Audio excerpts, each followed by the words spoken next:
کیوں نہیں انہوں نے حکومت کے منہ پر کہا؟ کورونا کی خاطر احادیث رسول صلی اللہ علیہ وسلم میں کی گئی انٹرنیشنل خیانت کے خلاف رمضان المبارک کے پرکیف لمحات میں 22ویں سالانہ فہم دین کورس میں حسینی پرچم بلند کرنے کے لیے ڈاکٹر جلالی صاحب کا قرآن و سنت کے حقائق سے لبریز احتیاط اور توکل ساتھ ساتھ کے ٹاپک پر ایک تاریخ ساز لیکچر، اپنے بیگانوں سب کے لیے چشم کشاد دلائل۔ ان لوگوں نے امریکی گٹروں سے نکلے ہوئے کیڑوں کی بدبودار باتیں تو سن لی، مگر ماہ مدینہ کے لبوں سے نکلے ہوئے کوثر و تسنیم سے مقدس آبگینوں کی طرف بھی نہیں دیکھا۔ محض وہم پر شریعت میں تبدیلی، طبیبوں کے کہنے پر تم سرکار کی حدیث چھوڑ رہے ہو، اور طبیبوں کے کہنے پر سوشل ڈسٹینس پر نمازوں کے فتوے دے رہے ہو۔ یہ 4 لائنیں پوری اسلامی دنیا کا دھارا بدل سکتی تھی۔ یعنی عام بندہ بھی کہہ رہا ہے تو دیکھو جی سامنے کنواں ہو تو گر رہے ہو تو بچنا ہی چاہیے نا، تو پھر اس لیے مسجدیں بند کر دو۔ فرق ہے دونوں باتوں میں، سامنے کنویں کا ہونا، سامنے آگ کا ہونا۔ جس جگہ بیٹھے ہو اس مکان کو آگ لگ جائے معاذ اللہ، وہاں زلزلہ آ جائے، وہاں سے دور جانا یہ اور معاملہ ہے، اور کرونا سے ڈر کے مسجدیں بند کرنا یہ اور معاملہ ہے۔ توکل کا یہ مطلب ہے کہ خنجر تیز رکھ اپنا، پھر انجام اس کی تیزی کا مقدر کے حوالے کر۔ بیماری کس کے حکم سے آتی ہے، شفا کس کے حکم سے ہے؟ قال تعالی منی، اللہ نے فرمایا دونوں ہی میرے حکم سے ہیں۔ حضرت موسیٰ علیہ السلام نے بہت خوبصورت سوال کیا، فرمایا فما یصنع الاطباء، پھر یہ ڈاکٹر کیا کرتے ہیں؟ فرمایا یہ فائنل ہے، آتی بھی میری طرف سے ہے، جاتی بھی میرے کہنے پہ ہے، اور درمیان والا کام بھی فضول نہیں۔ تلوار پہ ہاتھ مار رہا ہو اس کی دھار پہ اور کہے میرا توکل بڑا ہے، نہیں کٹنی، سامنے کنواں ہے، گرنے والا ہے، اور کوئی کہتا ہے کہ پیچھے ہٹ، یہ کہتا ہے نہیں مرنا ہے تو مرنا ہے، نہیں مرنا تو نہیں مرنا۔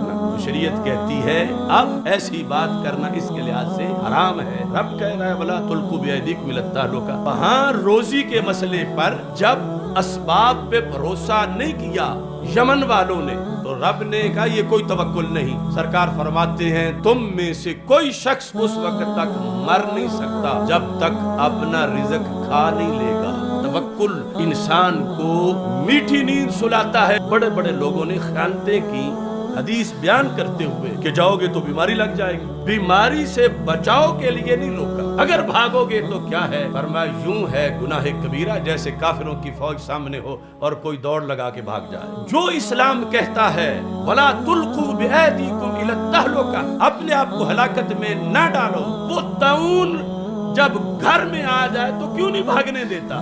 فرارم منہ، طاعون اور موت سے ڈر کے بھاگ نہیں سکتے۔ ہاں اگر یہ عقیدہ پکا ہے کہ موت تو یہاں بھی آنی ہے وہاں بھی آنی ہے اور دوسری جگہ کسی کا جا کے تعاون کرنا ہے، مدد کرنی ہے، تو پھر جانے کی اجازت بھی دی گئی۔ وہاں جو جانے سے روکا تھا سرکار دو عالم صلی اللہ علیہ وسلم نے، اس لیے نہیں تھا کہ جراثیم چمٹ جائیں گے اگر چلے جاؤ گے۔ اب رسول پاک صلی اللہ علیہ وسلم، سنن ابی داؤد میں آپ کی یہ حدیث موجود ہے، مجذوم کا ہاتھ پکڑا، جس کے لحاظ سے وہ 6 فٹ جو ہے وہ لوگوں نے داستانیں بنائی ہوئی ہے، اس حکمت کو سمجھانی جو سرکار فرما رہے ہیں۔ اگر اس لیے فرمایا تھا کہ مجذوم کو نہ دیکھو، اس لیے فرمایا تھا کہ فروا من المجذوم فرارک من الاسد، کہ یوں اس سے دور ہو جاؤ جیسے شیر سے دور ہو جاتا ہے، یا اس کی طرف لا تدیم النظر، اس کی طرف آنکھ اٹھا کے نہ دیکھو، یا اتنے فٹ کو دور ہو۔ اس بیس پر اگر یہ تینوں احادیث تھیں کہ قریب وہ آئے گا تو پھر بیماری لگ جائے گی، تو پھر کیا رسول پاک صلی اللہ علیہ وسلم ہاتھ بٹھا کے اللہ کے حکم ولا تلقوا بأیدیکم الی التہلکہ کی خود خلاف ورزی کرنا چاہتے تھے؟ کہ رب فرماتا ہے کہ اپنے آپ کو ہلاکت میں نہ ڈالو، اور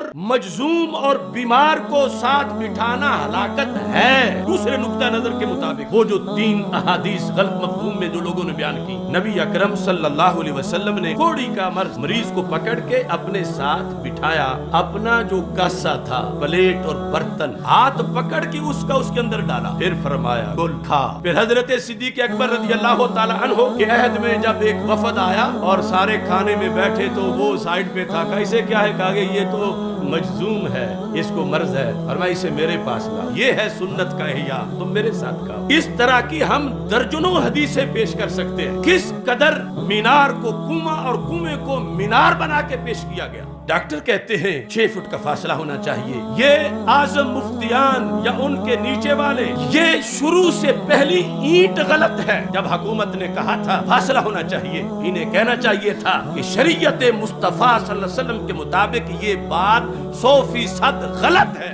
اس جگہ لیٹے یہ سارے 2 قانون ایک ملک میں چلائے ہوئے ہیں، ایک پاکستان نہیں 2 پاکستان، روافظ کے لیے اور اہل سنت کے لیے۔ اور کیوں نہیں انہوں نے حکومت کے منہ پر کہا کہ یہ جس بیس پہ تم مسجدیں بند کرنا چاہتے ہو، جمعے بند کرنا چاہتے ہو، جس بیس پہ سوشل ڈسٹینس نمازوں کے جماعت کے اندر کر کے شیطانوں کو داخل کرنا چاہتے ہو، یہ شریعت کی خلاف ورزی ہے۔ اپنے امام کے فتاوی رضویہ کے 24ویں جلد کے 4 صفحے بھی نہیں پڑھے۔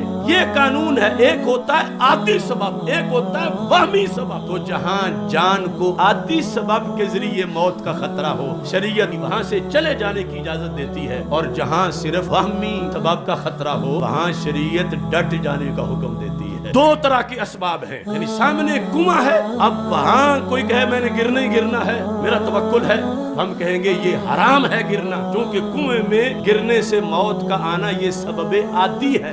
آگ لگی ہوئی ہو، کوئی کہے مجھے کچھ نہیں ہوتا میں نے گرنا ہی گرنا ہے، تو ہم کہیں گے رکو اور روکو اس کو، کیونکہ یہ آگ موت کا سبب عادی ہے۔ شیر کھڑا ہو اور یہ اس کے سامنے اس کے منہ میں ہاتھ دینا چاہتا ہے، ہم روکیں گے کہ یہ موت کا سبب عادی ہے۔ تلوار سامنے رکھ کے کوئی کہے میں نے ہاتھ مارنا ہے، ہم کہیں گے ولا تلقوا بأیدیکم الی التہلکہ، یہ کٹ جانے اور نقصان کا سبب عادی ہے۔ مگر خدا کی قسم 1000 دلائل کی روشنی میں میں کہہ رہا ہوں، یہ جس موضوع میں ہم ہیں کرونا، یہ موت کا ہرگز سبب عادی نہیں ہے۔ اس سے بڑا حملہ جو طاعون کا تھا اسے بھی شریعت نے سبب عادی نہیں بنایا۔ سرکار فرماتے ہیں تیرے گھر بھی اگر کوئی مریض ہو گیا تو نے پھر بھی نہیں بھاگنا، آگ لگے گھر میں بھاگ جا، زلزلہ آئے بھاگ جا، مگر گھر میں طاعون آئے تو ڈٹ جا۔ حکومت نے انہیں استعمال کیا۔ ہم نے اینٹی کرونا سیمینار کیا تھا اور مجھ پہ FIR کٹی تھی، اور کاٹی بھی انہوں نے تھی جو پولیس والے بیٹھ کے پہلے سنتے رہے تھے کہ جب واپس تھانے پہنچے تھے تو انہیں اوپر سے حکم تھا کہ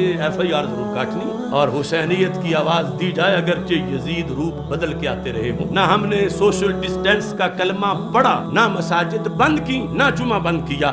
ڈاکٹر جلالی صاحب کا ایک بیان جو ہوا پوری دنیا میں وائرل، اس کے پیچھے تھے قرآن و سنت کے 1000 دلائل جن کی آواز کو دبا دیا گیا پیجز اور IDs بلاک کر کے۔ ان سارے لیکچرز کے لنکس ڈسکرپشن میں دے دیے گئے ہیں۔ ڈاکٹر جلالی صاحب کے کمپلیٹ لیکچر سننے کے لیے یوٹیوب پہ توحید TV کا چینل سرچ کریں اور سبسکرائب کریں، TAWHEED بسم اللہ الرحمن الرحیم، رب اشرح لی صدری ویسر لی امری واحلل عقدۃ من لسانی یفقہوا قولی، رضیت باللہ ربا وبالاسلام دینا وبمحمد صلی اللہ علیہ وسلم نبیا ورسولا۔ اللہ اکبر، اللہ اکبر، اللہ اکبر، لبیک لبیک لبیک یا رسول اللہ صلی اللہ علیہ وسلم۔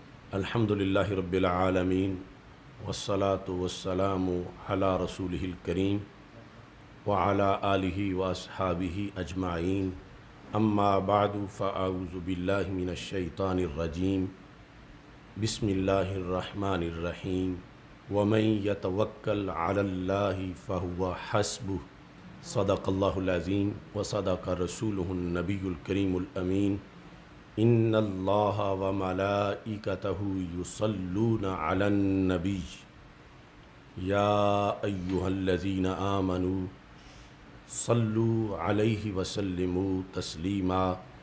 الصلاۃ والسلام علیک یا سیدی یا رسول اللہ وعلی آلک واصحابک یا حبیب اللہ۔ الصلاۃ والسلام علیک یا سیدی یا خاتم النبیین وعلی آلک واصحابک یا اول النبیین و یا آخر النبیین۔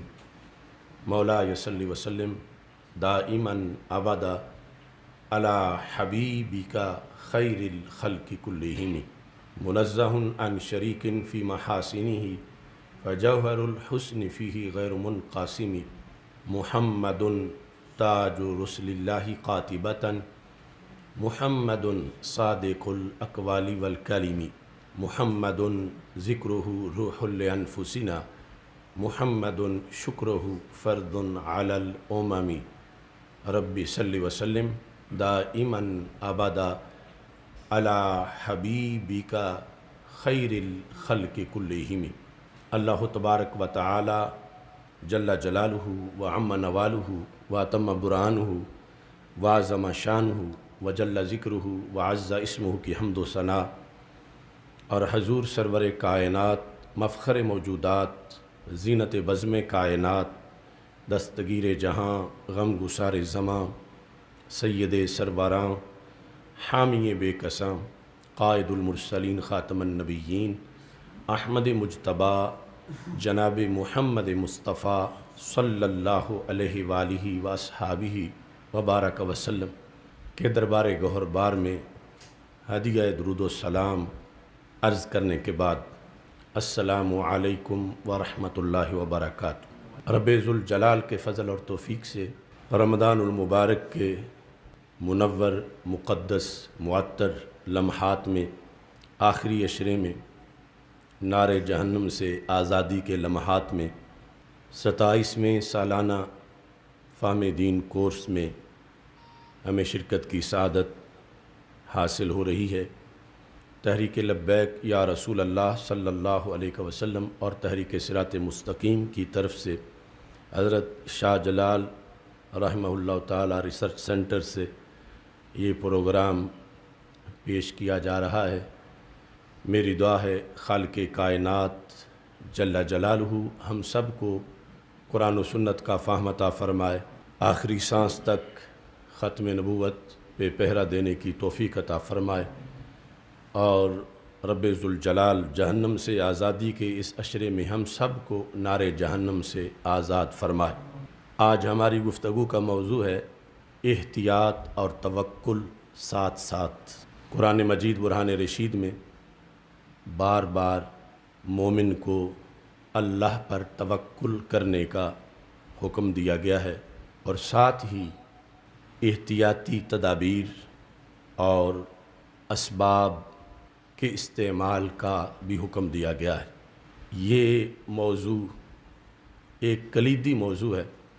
میں سمجھتا ہوں کہ کرونا وائرس کے لحاظ سے جو ایک عالمی فتنہ ابھرا، اگر امت مسلمہ قرآن و سنت کی روشنی میں اس کے مقابلے میں اپنا موقف اپناتی، حرمین شریفین سے لے کر ازہر اور باقی بلاد اسلامیہ میں، تو یقیناً امت مسلمہ کو کبھی بھی کوئی پریشانی نہ ہوتی۔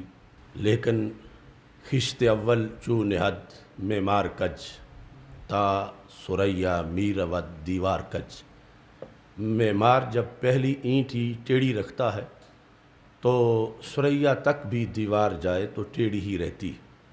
کرونا وائرس کے لحاظ سے سب سے پہلی بات کہ یہ ایک سے دوسرے کو لگ جاتا ہے، اس نظریے کو شرعی نقطہ نظر سے کنڈیم نہیں کیا گیا ان فورمز پر جن سے پوری امت کی ترجمانی ہوتی ہے۔ ہم نے تو اللہ کے فضل سے اس پر درجن سے زائد خطابات کیے، مگر چونکہ ہماری آواز کو روزانہ دبایا جاتا ہے اور روزانہ ہمارے پیج بلاک ہوتے ہیں، تو اس حد تک وہ بات پہنچ نہیں سکی۔ لیکن اجتماعی طور پر جو اصحاب فتویٰ تھے، ان کے غلط فتووں کی وجہ سے اور پھر غلط تشریحات جو حدیث کی گئیں، اس وجہ سے امت کو بہت دھچکا لگا، اور اب بھی اگر رجوع نہ کیا گیا اس غلطی سے واپسی کی طرف، اور رجوع کی شکل میں سجدہ ساو نہ کیا گیا، تو اس سے آگے بھی بہت سے ایجنڈے، خطرناک ایجنڈے عالم کفر کے ہمارے خلاف موجود ہیں، جن کا مقابلہ صرف شریعت کی قوت سے ہی کیا جا سکتا ہے۔ نہ احتیاط سے انکار ہے اور نہ توکل سے انکار ہے۔ توکل کا بھی حکم ہے، احتیاط کا بھی حکم ہے، لیکن جب دونوں کے لحاظ سے جو شرعی حدود ہیں، دائرہ کار ہے توکل کا اور احتیاط کا، اس کو پیش نظر نہ رکھا جائے، خواہ توکل میں خواہ احتیاط میں، تو اس سے پھر مسائل جنم لیتے ہیں اور شریعت کی خلاف ورزی لازم آتی ہے۔ قرآن مجید برہان رشید میں رب ذوالجلال نے فرمایا وَمَن يَتَّقِ اللَّهَ يَجْعَلْ لَهُ مَخْرَجًا، جو اللہ سے ڈرتا ہے اللہ اس کے نکل جانے کی جگہ یعنی نجات کی راہ بنا دیتا ہے، اسے کوئی گھیر نہیں سکتا۔ وَمَن يَتَّقِ اللَّهَ يَجْعَلْ لَهُ مَخْرَجًا، مخرج جس طرح مین روڈ سے جو سڑک نکلتی ہے سعودی عرب یا عرب ممالک میں تو اس پر مخرج کا لکھا ہوتا ہے کہ نکلنے کی جگہ۔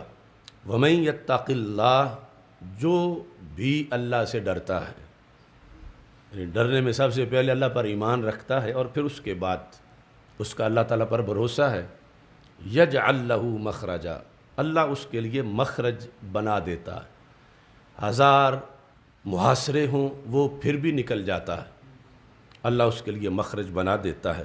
وَيَرْزُقْهُ مِنْ حَيْثُ لَا يَحْتَسِبُ، اور اللہ اس کو وہاں سے روزی دیتا ہے جہاں سے روزی کا اس نے کبھی خیال بھی نہیں کیا تھا، یعنی کبھی ساری عمر میں 40-25 سال میں بھی نہیں سوچا تھا کہ یہاں سے رب مجھے روزی دے گا، رزق دے گا، تو اللہ اسے وہاں سے رزق دے دیتا ہے بشرطے کہ وہ تقوی اختیار کیے ہوئے ہو۔ اسی کے ساتھ فرما وَمَن يَتَوَکَّلْ عَلَى اللَّهِ فَهُوَ حَسْبُهُ، جو اللہ پر بھروسہ کرتا ہے پس اللہ اس کے لیے کافی ہے۔ جس طرح اللہ تعالیٰ کی یعنی حدیث قدسی میں اللہ کا فرمان ہے انا عند ظن عبدی بی، میرے بارے میں میرے بندے کا جو گمان ہے میں ویسا ہی اس کے ساتھ سلوک کرتا ہوں، اگر وہ مجھے دور سمجھتا ہے تو میری رحمت اس سے دور رہتی ہے، اگر وہ مجھے اپنے قریب سمجھتا ہے تو میری رحمت اس کو ہمیشہ سہارا دیتی ہے۔ وَمَن يَتَوَکَّلْ عَلَى اللَّهِ فَهُوَ حَسْبُهُ، جو اللہ پر توکل کرتا ہے اللہ اس کے لیے کافی ہے۔ توکل کس حد تک، کتنا، کوئی فائدہ لینے کے لیے یا کسی نقصان سے بچنے کے لیے؟ یعنی ایک یہ ہے کہ کوئی بندہ مثال کے طور پر فصل کاشت کرتا ہی نہیں اور کہے میں بڑا متوکل ہوں، میری گندم تو 40-50 بوری ہو ہی جانی ہے چونکہ میں نے اللہ پر توکل کر رکھا ہے، جبکہ جو اسباب اس نے اپنانے تھے وہ اپنائے ہی نہیں، نہ گندم اس نے کاشت کی، نہ اس نے وہاں ہل چلایا، اگرچہ اللہ کی قدرت میں ہے وہ کن سے سب کچھ کر دے، لیکن جو اسباب ہیں یہ بھی ہو سکتا ہے کہ اللہ ویسے ہی کسی سے اس کو 30 بوری گندم دلوا دے، لیکن جو اسباب ہیں اس کے مطابق اس کھیت سے جس میں کاشت کچھ نہیں کیا گیا وہاں سے پیداوار کیسے ہوگی؟ تو رب ذوالجلال نے توکل سے پہلے اسباب کی دعوت بھی دی ہے، اور ان اسباب کے لحاظ سے بھی ایک طویل بحث ہے کہ کون سے اسباب پر بھروسہ کیا جا سکتا ہے اور کون سے اسباب پہ بھروسہ نہیں کیا جا سکتا۔ قرآن مجید برہان رشید میں توکل کے ساتھ دوسری طرف اللہ یہ بھی فرماتا وَلَا تُلْقُوا بِأَيْدِيكُمْ إِلَى التَّهْلُكَةِ، اپنے آپ کو ہلاکت میں نہ ڈالو، وَلَا تَقْتُلُوا أَنفُسَكُمْ، اپنے آپ کو قتل نہ کرو۔ یہ دونوں آیات ہی فتوے میں حرمین شریفین کے مفتیوں نے بھی کرونا وائرس کے مسئلے میں لکھ کر حرمین شریفین کو بند کر دیا، مساجد کو بند کر دیا، ابھی تک مسجدیں بند ہیں، یعنی یہ دبئی وغیرہ سب مکمل سیل ہیں مسجدیں، اور یہ آیات ہی جامعۃ الازہر والوں نے لکھ کر کہ اللہ کا حکم ہے کہ اپنے آپ کو ہلاکت میں نہ ڈالو، اور تم مسجد میں گئے کرونا لگ جائے گا ہلاک ہو جاؤ گے، اللہ فرماتا ہلاکت میں نہ ڈالو لہٰذا مسجدیں بند کر دو۔ اور یہ کہ سب سے پہلے جان بچانا فرض ہے، تو تو جب جان ہی نہیں ہوگی تو پھر نماز کیسے ہوگی، لہذا پہلے جان بچاؤ۔ یہ ایک بیانیہ بنایا گیا اور اس پر پھر آگے ساری بدعات، خرافات اور شرعی مخالفات جو ہیں وہ ان کا ایک سلسلہ شروع ہوا جو ابھی تھمنے کو نہیں، اور رمضان المبارک کا آخری عشرہ بھی اس کی لپیٹ میں آ رہا ہے، اور آگے خدا نخواستہ عید کے لحاظ سے بھی سب کچھ سمیٹنے کی بات کی جا رہی ہے، اور آگے حج تک خطرات جو ہیں وہ پہنچ چکے ہیں۔ تو ہمارا یہ پروگرام احتیاط اور توکل، ہم دونوں طرف سے جو قرآن و سنت میں اس کے دلائل ہیں ان کو سامنے رکھ کر یہ بحث کرنا چاہتے ہیں کہ دونوں چیزیں ضروری ہیں لیکن دونوں کی حدود ہیں، اور دونوں کی حدود جب چھوڑی جائیں تو پھر قرآن و سنت کی خلاف ورزی لازم آتی ہے۔ یعنی نتیجتاً یہ ہے کہ یہ جو فتویٰ دیا گیا سراسر غلط ہے، لا تقتلوا انفسکم والی آیت یہاں نہیں فٹ ہوتی، اور نہ ہی ولا تلقوا بایدیکم الی التہلکہ آیت پڑھ کے مسجدیں بند کی جا سکتی ہیں، اور نہ ہی جمعہ بند ہو سکتا ہے، نہ ہی تراویح، اور نہ ہی جو کچھ بند کیا گیا وہ ان آیات کو دلیل بنا کر بند کیا جا سکتا ہے۔ اس سلسلہ میں بحث کے آغاز میں اسباب کو اختیار کرنا یہ توکل کے منافی نہیں، اسباب اختیار کیے جائیں، خواہ وہ اسباب فائدہ حاصل کرنے کے لیے ہوں، خواہ نقصان سے بچنے کے لیے ہوں، اتنا بھروسہ اسباب پر جائز ہے اور شرعی طور پر ان کو اختیار کرنا چاہیے۔ نبی اکرم نور مجسم شفیع معظم صلی اللہ علیہ وسلم سے حضرت انس بن مالک رضی اللہ تعالی عنہ روایت کرتے ہیں کہ ہمارے آقا صلی اللہ علیہ وسلم نے ارشاد فرمایا، ایک شخص نے سوال کیا، قال رجل یا رسول اللہ صلی اللہ علیہ وسلم اعقلها واتوکل او اطلقها واتوکل۔ جامع ترمذی میں یہ حدیث شریف موجود ہے۔ صحابی نے کہا جب توکل کا سبق سرکار دو عالم صلی اللہ علیہ وسلم سے پڑھا تو کہا کہ میں اونٹنی کو باندھ کے پھر توکل کروں یا کھلی چھوڑ کے توکل کر لوں۔ اعقلو کہا، اعقلوہا کا مطلب یہ ہے کہ وہ رسی، وہ سنگلی جو اس کو بھاگنے سے روکتی ہے، ڈنگا اس کو ماروں، اس کو کسی قلعے کے ساتھ باندھوں، باندھ کے تو پھر اللہ پر توکل کروں کہ اب یہ نہیں جائے گی، یا باندھے بغیر ہی میں توکل کروں۔ تو نبی اکرم صلی اللہ علیہ وسلم نے فرمایا عاقلھا وتوکل، پہلے اسے باندھو اور پھر توکل کرو۔ عاقلھا وتوکل یعنی اس کے اندر امر کے صیغے میں پڑھیں گے، باب افعال نہیں بلکہ مجرد اعقلھا وتوکل، اسے باندھو، ڈنگا مارو یا جیسے بھی، اور پھر ساتھ توکل کرو۔ اب کائنات کے سب سے بڑے متوکل سید المرسلین حضرت محمد مصطفیٰ صلی اللہ علیہ وسلم ہیں، اور آپ صرف نگاہ فرما دیں یا کسی امتی کو یہ فرما دیں کہ تیری اونٹنی کہیں نہیں جائے گی تو وہ کہیں نہیں جا سکتی، بلکہ نسل در نسل آج تک بھی اس شخص کی اولاد کی اونٹنی بھی کہیں نہیں جا سکتی تھی اگر سرکار فرماتے۔ لیکن یہ ایک طریقہ رائج کرنا تھا امت کا۔ توکل کا یہ مطلب ہے کہ خنجر تیز رکھ اپنا، پھر انجام اس کی تیزی کا مقدر کے حوالے کر۔ تو پہلے باندھو اور اس کے بعد توکل کرو، یعنی یہ جو امت کے اندر رائج دستور ہے اس کے لحاظ سے، یعنی اپنی چیزوں کو گھر میں رکھو، دروازہ لگاؤ، دروازے کو تالا لگاؤ، توکل کرو، اسباب کو اختیار کرو۔ نبی اکرم نور مجسم شفیع معظم صلی اللہ علیہ وسلم نے اس سلسلہ میں یعنی نقصان سے بچنے کے لحاظ سے، نقصان کے بچنے کے لحاظ سے توکل کا یہ سبب اختیار کرنے کا حکم دیا کہ باندھنا تمہیں نقصان سے بچا سکتا ہے، حالانکہ اگر رب کا حکم ہے کہ اس نے بھاگنا ہے تو رسی روک نہیں سکتی، لیکن عادی اسباب کے لحاظ سے تم اسے باندھو اور باندھ کے توکل کرو۔ دوسری طور پر یعنی دوسری طرف فائدہ کے حصول کے لحاظ سے نبی اکرم نور مجسم شفیع معظم صلی اللہ علیہ وسلم نے جو وضاحت کی، جو حضرت عبداللہ بن عباس رضی اللہ تعالی عنہ اس کو موقوفاً بیان کرتے ہیں کہ یمن کے لوگ جب حج پہ آتے تھے، یحجون ولا یتزودون، حج پہ آتے تھے اور وہ زاد راہ ساتھ نہیں لاتے تھے، کہتے تھے ہم متوکل لوگ ہیں، اللہ کے مہمان ہیں، رب نے کھلائی دینا ہے، تو ہم کیوں یعنی اب تو ہوٹل وغیرہ یا اس وقت تو یہ اسباب بھی نہیں تھے، تو وہ نہ پیسے ساتھ لاتے تھے نہ کھانے پینے کی چیزیں ساتھ لاتے تھے، اور کہتے تھے یہ جو ساتھ لاتے ہیں ان کا تو توکل پورا نہیں، ہمارا تو اللہ پر توکل ہے، جب ہم نکلے ہیں اللہ کے راستے میں حج کے لیے نکلے ہیں تو اللہ نے ہمیں دینا ہی ہے۔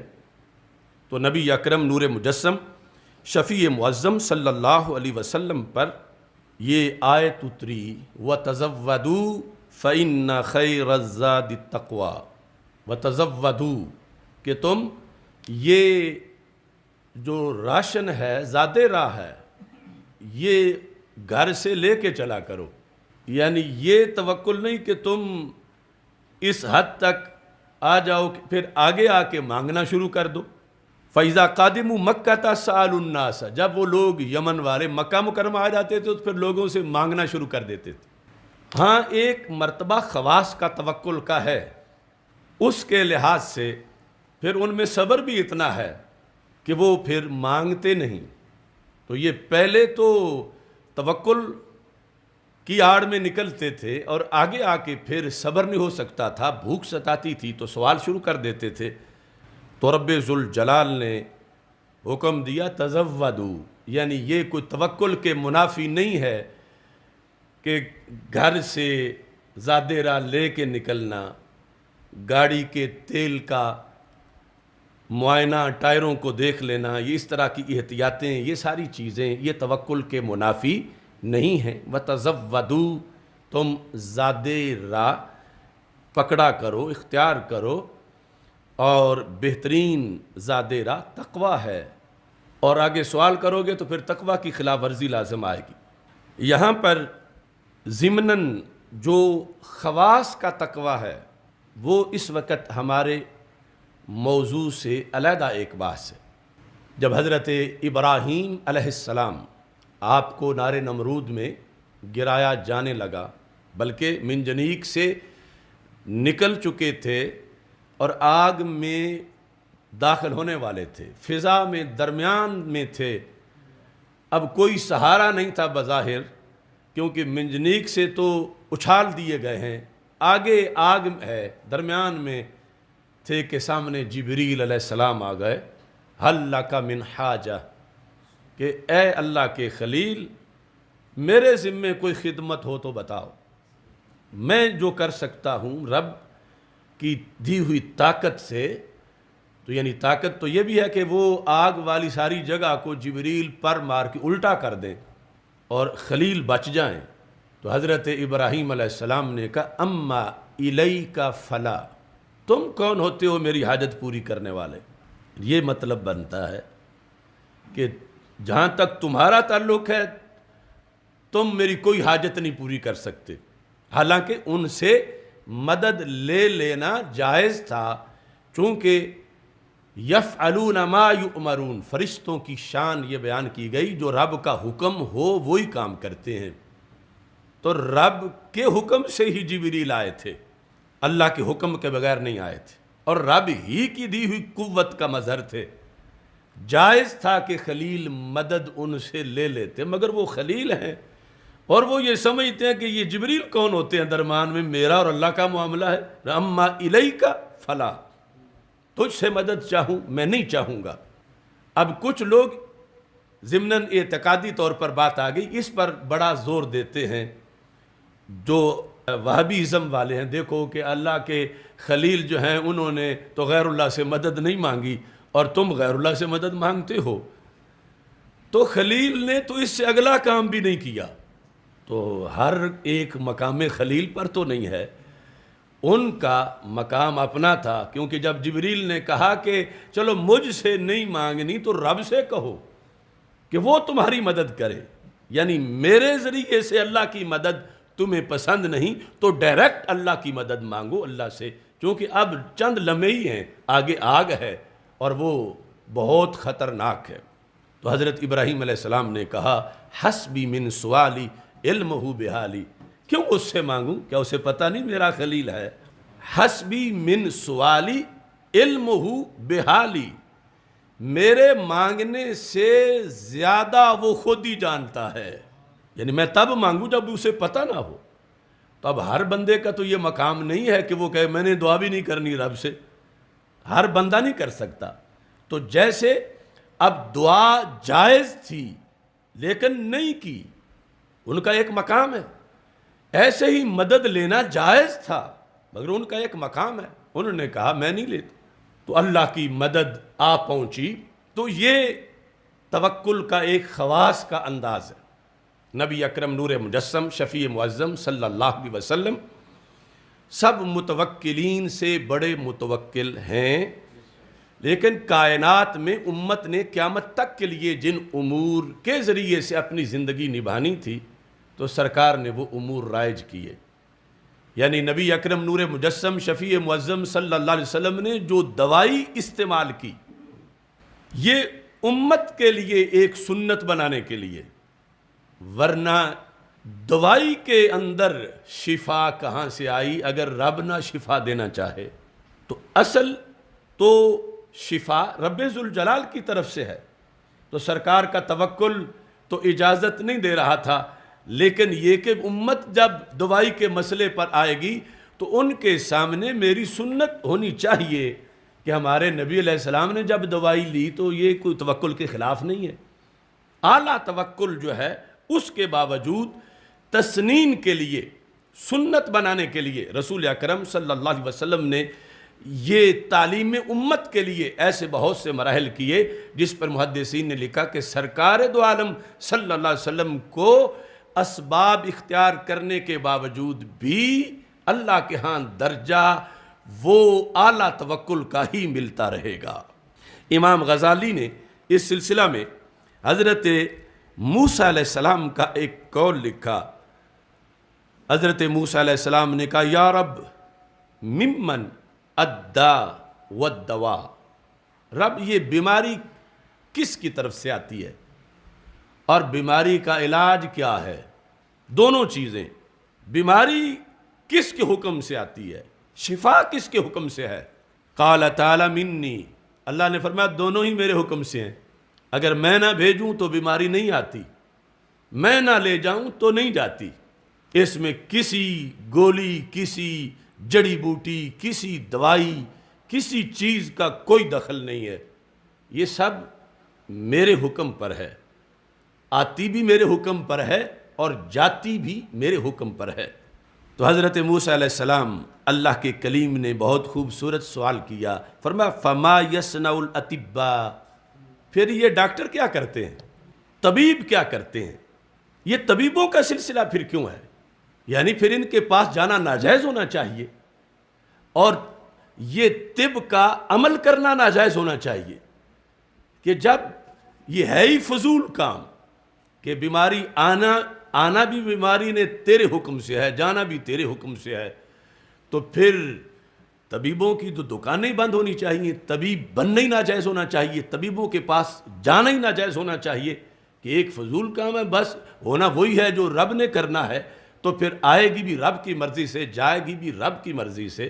تو پھر طبیبوں کا درمیان میں کردار کیا ہے؟ فما یصنع الاطباء، یہ 303 صفحہ احیاء العلوم کی 4 جلد کا، اس میں یہ مکالمہ لکھا ہے.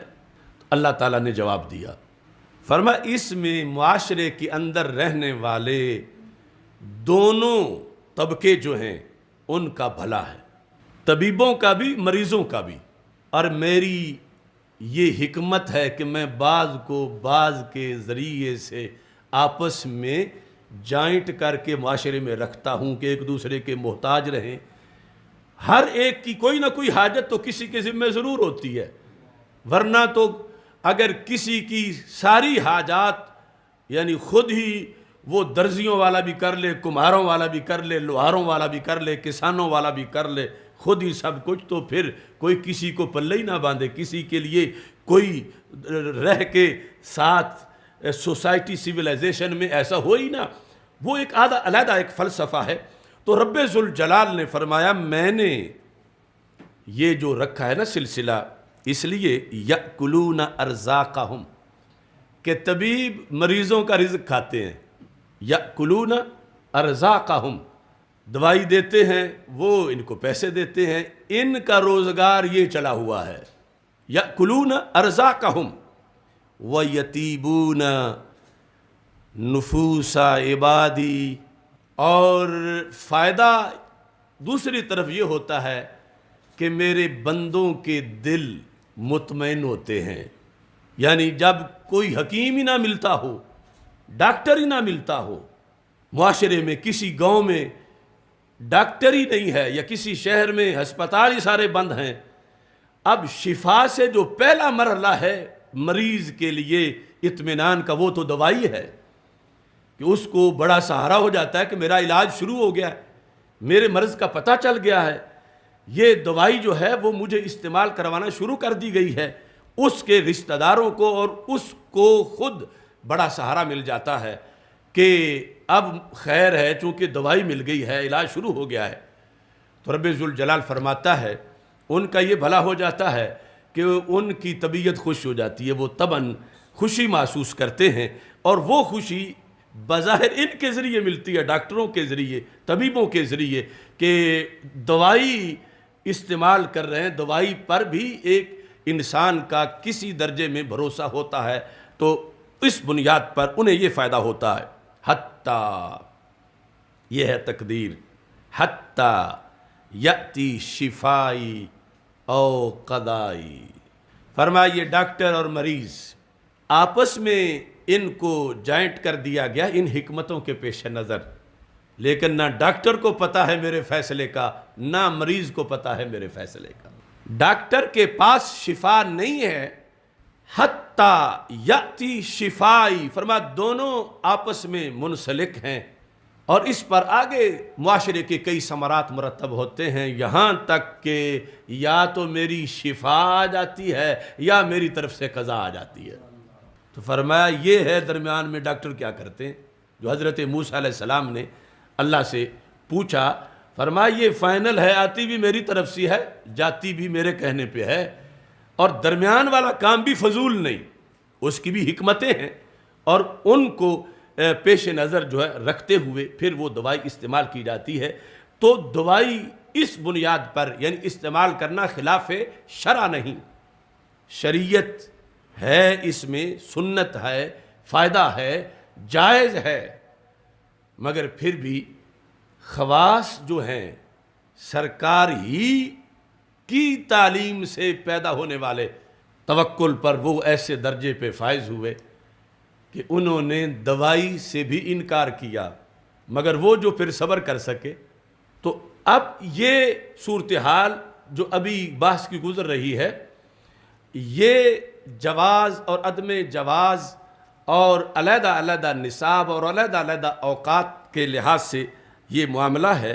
حضرت ابوبکر صدیق رضی اللہ تعالی عنہ بیمار ہوئے تو آپ سے کہا گیا لو دعونا لک طبیبا، کاش کہ آپ ہمیں اجازت دو تو آپ کے لیے ڈاکٹر یعنی حکیم طبیب کو بلا کے لے آئیں.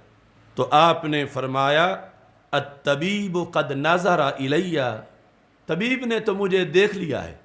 یعنی مریدین کہہ رہے تھے، ظاہر ہے کہ وہ بھی صحابہ تھے یا تابعین تھے، کہ ابوبکر صدیق آپ اجازت دو تو ہم طبیب نہ لے آئیں، بیماری دور ہو جائے گی. آپ نے فرمایا طبیب نے تو مجھے دیکھ لیا. اب لوگوں نے سمجھا شاید ہمیں پتہ نہیں تھا کوئی ڈاکٹر کوئی دوسرا ساتھی لے کے آ گیا ہے.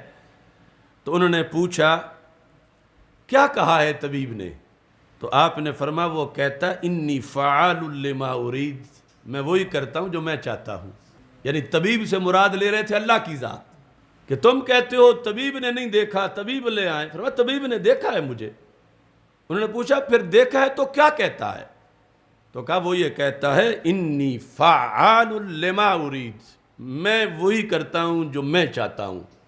لہذا میرا اسی پہ بھروسہ ہے. جب آپ نے یہ جواب دیا اس پر متوکلین سمجھ گئے کہ یہ ان کا ایک اپنی سپیشلائزیشن ہے توکل کے اندر، ورنہ جن کے نبی دوائی لے لیں امتی کیوں نہ لیں، لیکن رسول پاک صلی اللہ علیہ وسلم اس جہت میں کہ امت کے لیے سنت بنانا چاہتے ہیں کہ ایسا نہ ہو کہ یہ تو ہے صدیق اکبر اور عام بندہ ہو تو وہ کہے کہ یہ عجیب دین ہے، دوائی بھی نہیں لے سکتے، باقی سارے دینوں والے دوائی لیتے ہیں اور ہمیں دوائی سے بھی روک دیا گیا. تو سرکار نے سنت رکھی، لیکن جو ایسے معاملات پورے کر سکتے ہیں اعلیٰ درجے کا توکل ہے، پھر ان کے لیے یہ جہت بھی سرکار ہی کے طریقہ کار کے اندر موجود ہے. حضرت ابو دردہ رضی اللہ تعالی عنہ شدید بیمار تھے. پوچھا گیا ما تشتکی، کیا بیماری ہے، کہاں درد ہے؟ ما تشتکی، آپ نے کہا ذنوبی، گناہوں کی بیماری ہے. وہ اعلیٰ درجے کے لوگ جنہیں دیکھنے والے بھی جنتی بن جائیں. لا تمس النار من رآنی اور رآ من رآنی. نبی اکرم صلی اللہ علیہ وسلم نے فرمایا جس نے حالت ایمان میں مجھے دیکھا، یعنی میرا صحابی بنا، آگ اس کے قریب نہیں جائے گی، جہنم کی آگ اسے جلا نہیں سکتی، اور جس نے میرے صحابی کو دیکھا جہنم کی آگ اس کے قریب بھی نہیں جا سکتی. تو اتنے تقوی اور پارسائی والے لوگ، لیکن عاجزی ہے اور پھر اعلیٰ تقوی ہے. کہا بیماری کیا ہونی ہے ابو دردہ کو؟ بس گناہوں کی بیماری ہے، جن کا کبھی کوئی کام خلاف اولا بھی نہ ہو. کہتا ہے گناہوں کی بیماری ہے. قیل فما تشتہی، سائل نے بات پھیر کے کہا چلو بیماری تو آپ نے بتا، اب بتاؤ کہ کس چیز پہ جی کر رہا ہے، طبیعت کیا چاہتی ہے، کیا کھلائیں کیا پلائیں، کیا چاہتے ہو؟ کہا مغفرت چاہتا ہوں. یعنی وہ کھانے پینے والی کوئی چیز یا کوئی دوائی، اس کے مقابلے میں کہا مغفرت ربی، اپنے رب کی طرف سے مغفرت چاہتا ہوں. قالوا الا ندعو لک طبیبا، کیا ہم آپ کے لیے طبیب نہ بلا کے لے آئیں؟ حضرت ابو دردہ رضی اللہ تعالی عنہ سے جب یہ کہا گیا، کہتے ہیں الطبیب امرضنی، طبیب نے ہی تو بیمار کیا ہے، طبیب نے ہی تو بیمار کیا ہے، یعنی اللہ نے، اور تم کہتے ہو ہم طبیب نہ بلا کے لے آئیں. یہ تمہارے طرف سے پیش کی گئی یہ باتیں، اور یہ تمہاری آفری یہاں کوئی بھی نہیں چلتی. طبیب نے ہی بیمار کیا ہے، طبیب ہی چاہے گا تو میں صحیح ہو جاؤں گا. وَإِذَا مَرِضْتُ فَهُوَ يَشْفِينِ، وہی شفا دے دے گا، اسی کی شفا سے ہے، ورنہ قضا آ جائے گی.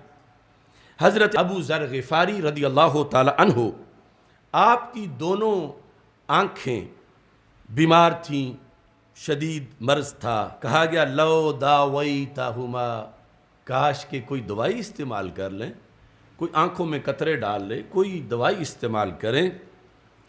قال انی عنہما مشغول، کہ میرے پاس اتنا ٹائم نہیں کہ میں آنکھوں کے لیے دوائی ڈھونڈتا پھروں یا آئی ہوئی میں آنکھوں میں ڈالوں، میں مشغول ہوں، میں مصروف ہوں.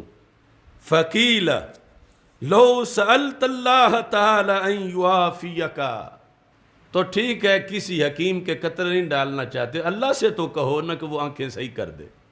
اب یہ کہ ہر نبی صلی اللہ علیہ وسلم کو جو کمال ملا وہ مجموعی رب نے ہمارے آقا علیہ السلام کو عطا کیے اور پھر اضافہ کیا.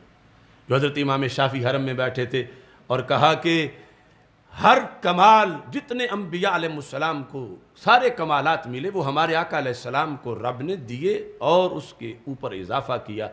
تو کوئی نصرانی تھا تو اس نے کہا عیسیٰ علیہ السلام تم مردوں کو زندہ کرتے تھے تو تم اپنے نبی علیہ السلام کا یہ کمال دکھاؤ.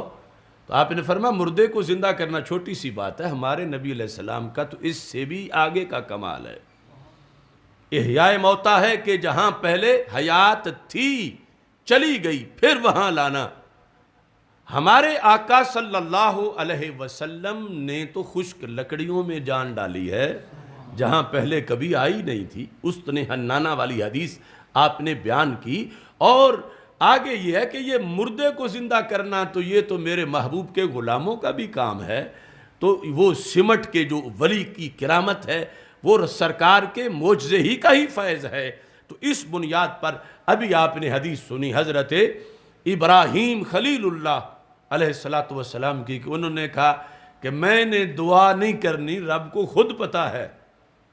ادھر میرے آقا علیہ السلام کے غلام حضرت ابو ذر غفاری رضی اللہ تعالی عنہ، آپ سے جب کہا گیا لو سألت اللہ ان یعافیک، کاش کہ اللہ سے آپ کہیں دعا کریں اللہ تجھے عافیت عطا فرمائے، فقال اسألہ فیما ہوا اہم علی منہما، میں آنکھوں کی صحت کی بات رب سے نہیں کروں گا، میں نے رب سے ان دونوں سے بڑی چیز کا سوال کیا ہوا ہے۔ یہ کوئی چیز ہے مانگنے والی رب سے کہ میں اپنی آنکھوں کی صحت مانگوں؟ میں نے اللہ سے اس سے بڑی چیز کا سوال کیا ہوا ہے، یعنی اللہ کے قرب اور رضا کے لحاظ سے۔ تو یہ ایک پہلو توکل کے لحاظ سے یہ اس لیے پیش کیا کہ انسان کوشش کرے کہ جس حد تک وہ توکل کے اندر آگے بڑھ سکتا ہو، لیکن یہ جائز نہیں کہ کسی تلوار پہ ہاتھ مار رہا ہو اس کی دھار پہ اور کہے میرا توکل بڑا ہے، نہیں کٹنی ہے، نہیں کٹنی، میں مارتا ہوں۔ تو وہاں شریعت کہتی ہے لا تلقوا بأیدیکم الی التہلکہ، یعنی سامنے کنواں ہے اور یہ اس میں گرنے والا ہے، اور کوئی کہتا ہے کہ پیچھے ہٹ، یہ کہتا ہے نہیں مرنا ہے تو مرنا ہے، نہیں مرنا تو نہیں مرنا، تو شریعت کہتی ہے اب ایسی بات کرنا اس کے لحاظ سے حرام ہے۔ رب کہہ رہا ہے ولا تلقوا بأیدیکم الی التہلکہ۔ ایسے ہی شیر کھلا کھڑا ہے چیرنے پھاڑنے والا اور یہ اس کے سامنے ہے، اور لوگ کہتے ہیں بھاگ جا کھا جائے گا، تو یہ آگے سے کہتا ہے وَلَا تُلْقُوا بِأَيْدِيكُمْ إِلَى التَّهْلُكَةِ، اور ہے ہم جیسا، یعنی اس کی پرسنالٹی کوئی خلیل کلیم جیسی نہیں ہے علیہ السلام، ہم جیسا ہے۔ اس کے لحاظ سے اب قرآن یہی کہہ رہا وَلَا تُلْقُوا بِأَيْدِيكُمْ إِلَى التَّهْلُكَةِ، اپنے آپ کو ہلاکت میں نہ ڈالو۔ تمہارے نصاب میں یہاں اب یہ توکل کی حدود سے آگے کی بات ہے، یہ احتیاط ہے، یہ لازم ہے، بچاؤ اپنے آپ کو، اور اس کے لحاظ سے تم یہ غلطی کرو گے اگر تم نے اپنے آپ کو تحفظ نہ دیا۔ نبی اکرم نور مجسم شفیع معظم صلی اللہ علیہ وسلم کی چند احادیث مزید اس پر پیش کر کے پھر موضوع کو مزید سمیٹتے ہیں۔ ہمارے آقا صلی اللہ علیہ وسلم ارشاد فرماتے ہیں لو انکم توکلتم علی اللہ حق توکلہ، اگر تم اللہ پر توکل کرو جیسے توکل کا حق ہے، تو پتہ چلا ایک ہے نارمل سا توکل، محض پرائمری چھوٹا سا، اور تھوڑا سا کام سخت ہو تو وہ ختم ہو جائے۔ اللہ فرماتا نہیں حق توکل اگر تم کرو تو پھر فرمایا لرزقکم، رب تمہیں رزق دے۔ اب یہاں یعنی فوائد کی حصول کے لحاظ سے توکل جو جائز ہے اور جو ناجائز ہے، یعنی وہاں روزی کے مسئلے پر جب اسباب پہ بھروسہ نہیں کیا یمن والوں نے تو رب نے کہا یہ کوئی توکل نہیں۔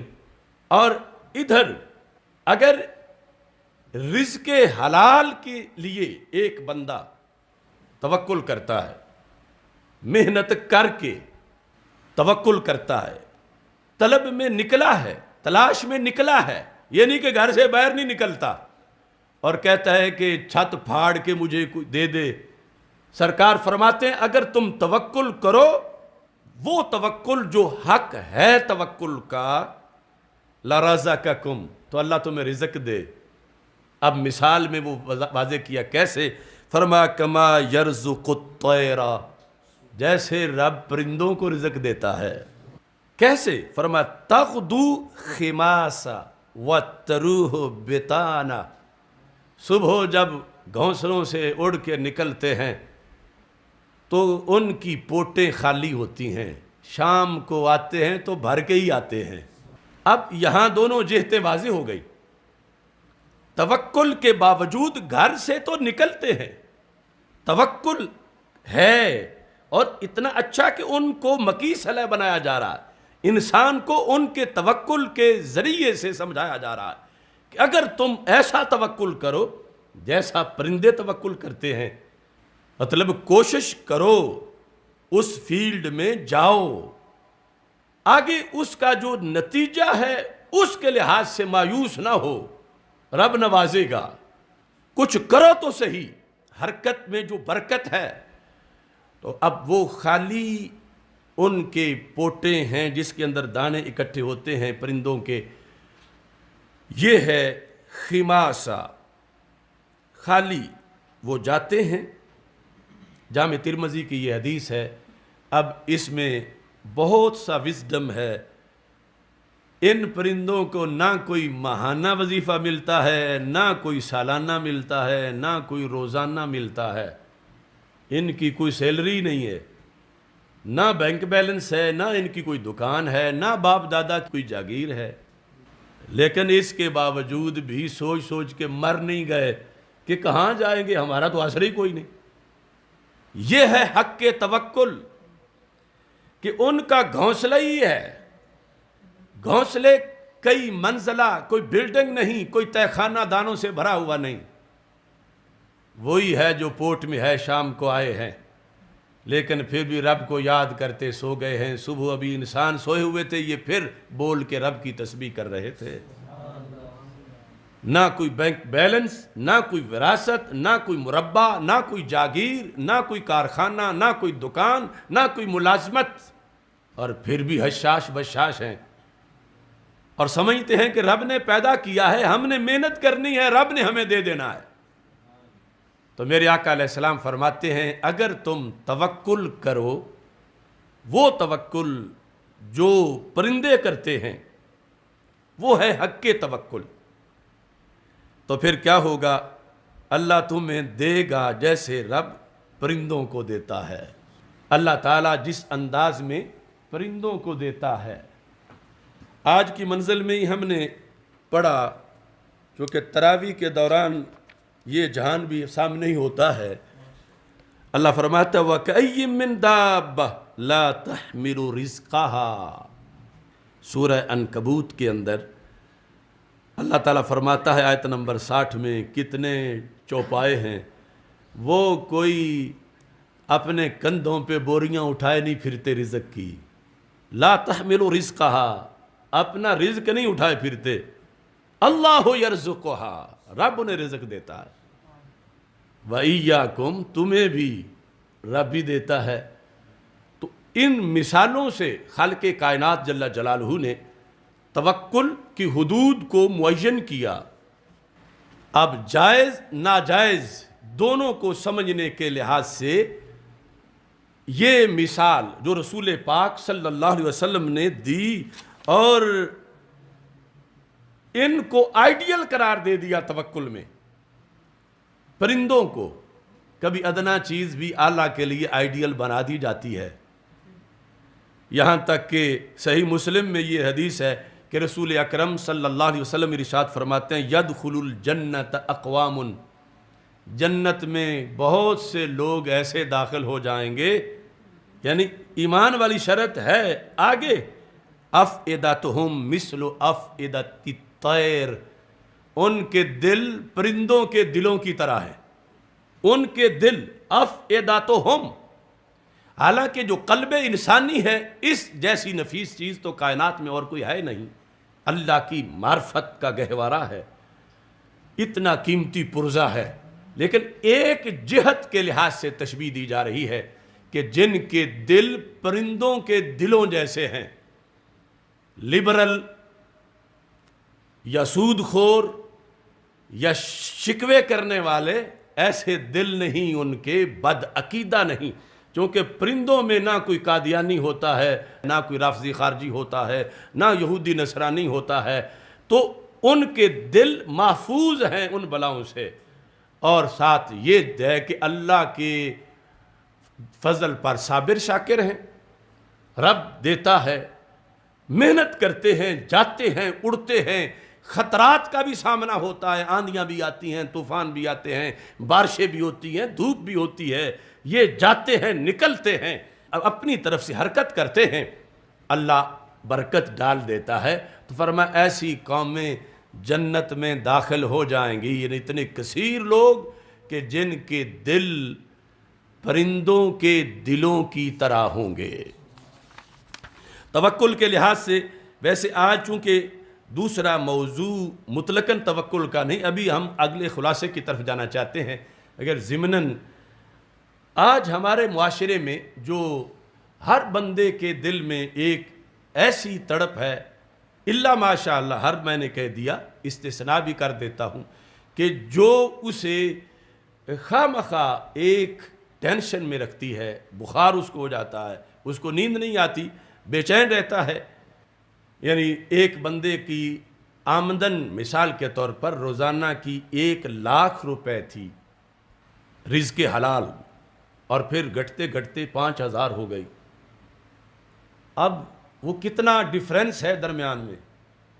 تو اب یہ جو 5,000 ہو گئی، یہ ضروری نہیں کہ اس کے کسی جرم کی وجہ سے ہوئی، کبھی تو رزق کے اندر نقصان کسی غلطی کی بنیاد پہ بھی آ جاتا ہے، لیکن ضروری نہیں کہ ہمیشہ اسی وجہ سے ہو۔ اب اس کو 5,000 آمدن ہے، ہو سکتا ہے کہ پھر 100 تک پہنچ جائے۔ تو ایسی صورتحال میں توکل کا سبق دیا ہمارے آقا صلی اللہ علیہ وسلم نے، جو ہر کسی کو اپ ڈاؤن معیشت کے مسائل میں ایسا تھوڑا بہت ہوتا ہی رہتا ہے، کیونکہ بندہ بندہ ہے اور ان آندھیوں کا اسے سامنا کرنا پڑتا ہے۔ تو میرے آقا صلی اللہ علیہ وسلم نے فرمایا لا یحملنکم استبطاء الرزق ان تطلبوہ بمعصیت اللہ، فرمایا ایسا ہوگا کہ رزق کی رفتار آہستہ ہو جائے، یعنی 1,00,000 روزانہ آتا تھا تو اس کی جگہ 5,000 آ رہا ہے یا 100 آ رہا ہے یا کچھ بھی نہیں آ رہا۔ تو فرمایا جب ایسی حالت ہو جائے تو تمہیں یہ حالت اس رستے پہ نہ لگائے کہ اب حلال نہیں مل رہا تو حرام حاصل کر لوں، معاذ اللہ چوری کر لوں، ڈاکہ ڈال لوں، یا اس حلال کمائی سے نہیں آتا تو سودی کاروبار کر لوں۔ سرکار فرماتے ہیں تم میں سے کوئی شخص اس وقت تک مر نہیں سکتا جب تک اپنا رزق کھا نہیں لے گا۔ کھائے گا تو پھر روح نکلے گی۔ دنیا کی کوئی قوت تمہیں مار نہیں سکتی اس وقت تک جب تک تمہارا رزق مکمل نہیں ہوگا۔ تو وہ مکمل ہونا ہے تو پھر جانا ہے۔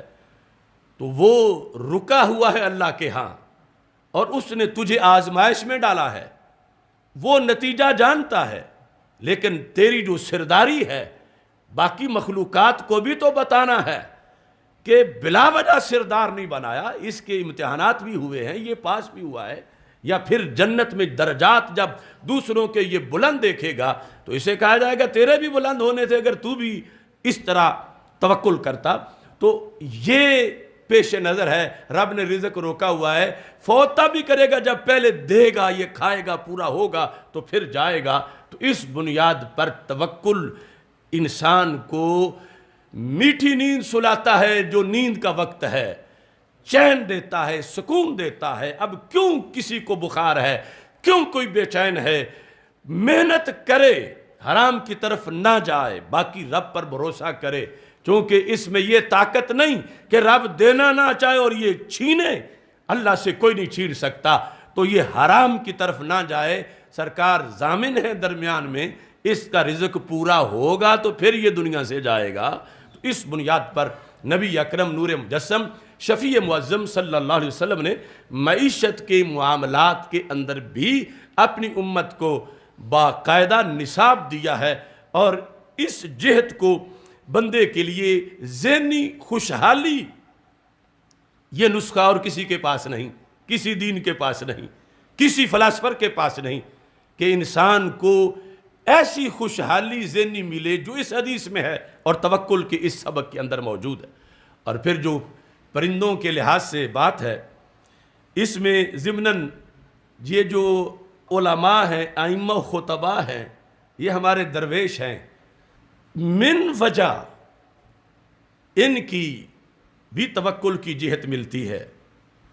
من وجہ ہمارے حقانی صاحب تو اکثر وہ تقابل کرتے رہتے ہیں، مثلا ایک عالم دین جو ہے نہ، اگرچہ اچھا ہے کہ اس کے کوئی مادی وسائل ہوں، لیکن وہ نہ اس کا کوئی ایکڑ ہے، نہ کارخانہ ہے، نہ دکان ہے، نہ اس کی کوئی تنخواہ ہے جس طرح پکی ہوتی ہے حکومت کی طرف سے۔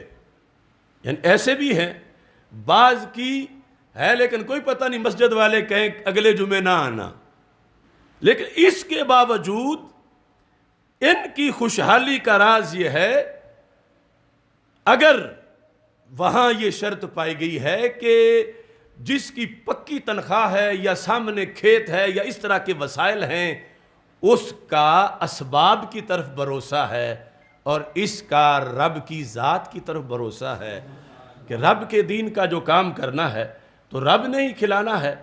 یعنی یہ مشکل بڑا ہے کہ بندہ للہ فلہ کام کرے، اور رب جب پرندوں کو دے رہا ہے، جانوروں کو دے رہا ہے، تو اپنے دین کے خادموں کو کیوں نہیں دے گا؟ اور اس جہت میں جب یعنی بظاہر نہ تنخواہ ہے، نہ بینک بیلنس ہے، نہ کوئی مربع زمین ہے، اس طرح کی فیکٹری وغیرہ کے اسباب نہیں، لیکن پھر بھی اس نے درد سر نہیں لی ہوئی کہ اب کیا بنے گا، بچوں کا کیا بنے گا، یہ جو جہت ہے پرندوں کے ساتھ تھوڑی سی مشابہت والی، اس میں بھی رب برکتیں ڈال دیتا ہے۔ اب یہاں پر دو طرح کے امور نبی اکرم نور مجسم شفیع معظم صلی اللہ علیہ وسلم نے بیان کیے۔ اس ابتدا اور تمہید جو ہے وہ ہماری مکمل ہوئی، لیکن موضوع کا جو کچھ حصہ ہے اگرچہ ٹائم مکمل ہو گیا ہے، وہ آج اس میں شامل کریں گے۔ کل چونکہ سوالات کے جوابات ہیں اور پھر اگلا موضوع پھر اسی سے انشاءاللہ ریلیٹڈ ہوگا۔ اب یہ ہے کہ کرونا وائرس ہے یا نہ جانے آگے کیا کیا وائرس آئیں گے، یعنی جو باطل کا ایجنڈا ہے کرنسی کا، کہ لوگوں کو ڈرا دیا جائے کہ یہ نوٹ جو تیرے ہاتھ میں ہے اس سے پہلے 1000 بندے کا ہاتھ لگا ہے اور اس میں فلاں فلاں بیماری تھی اور ساری تیرے گھر آ گئی ہے، لہذا فوراً اپنے گھروں سے نوٹ باہر پھینک دو۔ اور نوٹ والی کرنسی اس لیے ختم کی جا رہی ہے کہ اس کے ذریعے سے کائنات کے کونے کونے سے بیماریاں دوسری جگہ جا رہی ہیں، اس طرح کا کوئی ہوا بنا کر آگے پتہ نہیں کیا کیا لوگوں کو لٹاتے جائیں، اب الٹے ہو جاؤ، اب لیٹ جاؤ، اب سر نہ اٹھاؤ، اب دیکھنا بند کر دو۔ تو ہمیں ہماری شریعت نے کبھی بھی اندھیرے میں نہیں چھوڑا۔ سرکار دو عالم صلی اللہ علیہ وسلم فرما کے گئے، ترکتکم علی ملت بیضاء لیلھا کنہارھا، میں تمہیں روشن ملت پہ چھوڑ کے جا رہا ہوں جس کی رات بھی اتنی روشن ہے جتنا دن روشن ہوتا ہے۔ یعنی قیامت تک جو بھی اندھیرا آئے گا میرا سویرا اس کا مقابلہ کر کے اس کا ازالہ کرے گا۔ تو اس بنیاد پر نبی اکرم نور مجسم شفیع معظم صلی اللہ علیہ وسلم کا ایک فرمان جو ہم نے اینٹی کرونا میں پیش کیا، اس کی مباحث کافی پیش کی، اس میں بڑے بڑے لوگوں نے خیانتیں کی، حدیث بیان کرتے ہوئے صرف انگریز امریکہ کی خوشنودی کے لیے آدھا آدھا حصہ کاٹ کے وہ ایک حدیث سامنے رکھ کے پھر آگے اس کا خلاصہ بیان کرتا ہوں کہ رسول پاک صلی اللہ علیہ وسلم نے جو طاعون کے لحاظ سے یہ ارشاد فرما دیا کہ جب تم سنو کہ کسی شہر میں ہے تو ادھر نہ جاؤ، اور جہاں ہو وہاں سے فرار کی نیت سے نہ نکلو، لا تخرجوا فرارا منہ۔ تو اب نہ جاؤ، کیوں نہ جاؤ؟ اس پر یہ کہ جاؤ گے تو بیماری لگ جائے گی، یہ سرکار دو عالم صلی اللہ علیہ وسلم کے فرمان میں منشأ رسول علیہ السلام میں 1% بھی نہیں کہ جاؤ گے تو بیماری لگ جائے گی. بیماری سے بچاؤ کے لیے نہیں روکا. اور ادھر اگر بیماری سے بچاؤ کے لیے روکنا ہوتا تو پھر جس شہر میں ہو وہاں آ جائے تو وہاں سے دوڑ مت لگاؤ, وہاں ہی رہو. اگر وہ مفہوم ہوتا تو کہتے جہاں آ گئی ہے فوراً نکل جاؤ کہ موت ہے, موت ہے, موت سے بچ جاؤ. لیکن سرکار نے فرمایا یہاں جہاں آئی ہوئی ہے, یہاں تک کہ جس گھر میں ہو اس گھر میں آ گئی ہے. ایک تو نا شہر کے ایک کونے میں آئی ہے اور تم دوسرے میں ہو. فرمایا اب بھی بھاگنے کی اجازت نہیں, اگر تمہارے گھر میں آ جائے پھر بھی بھاگنے کی اجازت نہیں, پھر بھی تم اس جگہ سے بھاگ نہیں سکتے. اگر بھاگو گے تو کیا ہے؟ فرمایا یوں ہے گناہ کبیرہ جیسے کافروں کی فوج سامنے ہو اور کوئی دوڑ لگا کے بھاگ جائے. اتنا بڑا جرم ہے. اب جو اسلام کہتا ہے وَلَا تُلْقُوا بِأَيْدِيكُمْ إِلَى التَّهْلُكَةِ, اپنے آپ کو ہلاکت میں نہ ڈالو, وہ طاعون جب گھر میں آ جائے تو کیوں نہیں بھاگنے دیتا؟ طاعون جب شہر میں آ جائے تو وہ اسلام کیوں نہیں بھاگنے دیتا کہ میرا مومن مسلم بڑا قیمتی ہے اور اس کو مرض لگ جائے گا, اس کو اجازت دی جائے کہ بھاگ جائے؟ کیوں اس بھاگنے کو گناہ کبیرہ قرار دیا جا رہا ہے؟ اور کہا ادھر یہ ہے وَلَا تَقْتُلُوا أَنفُسَكُمْ, اپنے آپ کو قتل نہ کرو. اور ادھر رسول پاک صلی اللہ علیہ وسلم فرماتے ہیں کہ بھاگنا جائز نہیں, تم جا نہیں سکتے. اور آگے اس کی وضاحت ہم کریں گے کہ بھاگنا جو فرارم من ہو, طاعون اور موت سے ڈر کے بھاگ نہیں سکتے. ہاں اگر یہ عقیدہ پکا ہے کہ موت تو یہاں بھی آنی ہے وہاں بھی آنی ہے اور دوسری جگہ کسی کا جا کے تعاون کرنا ہے, مدد کرنی ہے, تو پھر جانے کی اجازت بھی دی گئی. اور وہ اورینا والی حدیث جو مدینہ منورہ سے ان کو نکال کے دوسری جگہ بھیج دیا گیا, ان کی ایک بیماری کے باوجود انہیں اجازت دی گئی, وہ علیحدہ موجود ہے. اب یہاں کی صورتحال پر پورا اسلامی لٹریچر, یعنی وہاں جو جانے سے روکا تھا سرکار دو عالم صلی اللہ علیہ وسلم نے, اس لیے نہیں تھا کہ جراثیم چمٹ جائیں گے, اگر چلے جاؤ گے تو تم پیچھے ہٹ جاؤ, یہ نہیں تھا. اس کے مقاصد کچھ اور تھے. یہاں تک کہ محدثین نے سب سے پہلے تو یہ لکھا کہ وہاں جا کر اگر تجھے بیماری لگ گئی تو دل میں شیطان ڈالے گا کہ اگر میں نہ آتا تو بچ جانا تھا, آیا ہوں تو بیماری لگ گئی ہے, تو تمہارا عقیدہ خراب ہو جائے گا.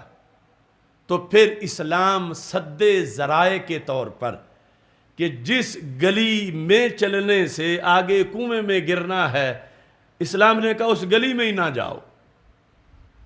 اب روکا ہے اس مقصد کے لیے کہ وہاں جا کر, یہ نہیں کہ جانے سے تمہیں بیماری ضرور لگے گی, اگر لگ گئی اللہ کے حکم سے, مستقل رب کا حکم جو ہے, سبب کسی وہاں کے بیمار کی وجہ سے نہیں, اللہ کے حکم سے اگر لگ گئی تو شیطان تمہیں گمراہ کرے گا اور عقیدہ تقدیر تمہارا خراب کرے گا. تو ہر بندہ اتنی قوت مدافعت نہیں رکھتا کہ شیطان کو ایسے موقع پہ ڈانٹ کے پیچھے کرے, لن یصیبنا الا ما کتب اللہ لنا. یہاں تو بڑے بڑے گرے ہوئے ہم نے دیکھے ہیں. تو اس بنیاد پر سرکار نے فرمایا کہ ایسی نوبت ہی نہ آنے دو کہ تم امتحان میں پڑھو, آزمائش میں ہی نہ پڑھو, تم ادھر نہ جاؤ. اور اس کے ساتھ جو دیگر امور ہیں ان میں اس چیز کو بھی واضح کیا گیا کہ نبی اکرم نور مجسم شفیع معظم صلی اللہ علیہ وسلم کی اس فرمان کی حکمتیں زرقانی علی الموطا, امام مالک کے موطا میں اس کی جو شرح یہ لکھی گئی, الاقدام علیہ تعرض للبلاء. یہ پہلی جو میں نے بیان کی کہ جانا اپنے آپ کو امتحان کے لیے پیش کرنا ہے. تو امتحان میں تو چانس دو ہے نا، ہو سکتا ہے فیل ہو جاؤ، ہو سکتا ہے کامیاب ہو جاؤ. تو جب امتحان فرض نہیں تم پہ تو ادھر امتحان کے رستے پہ کیوں پڑھتے ہو؟ نہ امتحان کے لیے جاؤ. اچھا تو یہ ہے نا کہ امتحان سے بچ جاؤ، آزمائش ابتلا سے بچ جاؤ. تو سرکار نے شفقت کی کہ خواہ مخواہ دل کا وہ اہم ترین امتحان جو ہے جس کے نتیجے میں تقدیر کا انکار بھی ہو سکتا ہے، تو تم اس رستے پہ نہ جاؤ. دوسرے نمبر پر نبی اکرم نور مجسم شفیع معظم صلی اللہ علیہ وسلم نے فرمایا، جو اس کا مطلب یہ ہے، ربما کان فیہ ضرب من الدعوی لمقام الصبر. ہو سکتا ہے کبھی اس میں بڑائی اور تکبر کا دخل ہو، بڑائی اور تکبر کا دخل ہو. یعنی جانے میں کس طرح، یعنی یہ قطع نظر اس کے کہ آگے تقدیر کے جو معاملات ہیں یہ اپنے طور پر اپنی بڑائی ظاہر کرنے کے لیے، اپنی بڑائی کے اظہار کے لیے کہ سارے ڈرے ہوئے ہیں، کوئی نہیں جاتا، میں جاتا ہوں.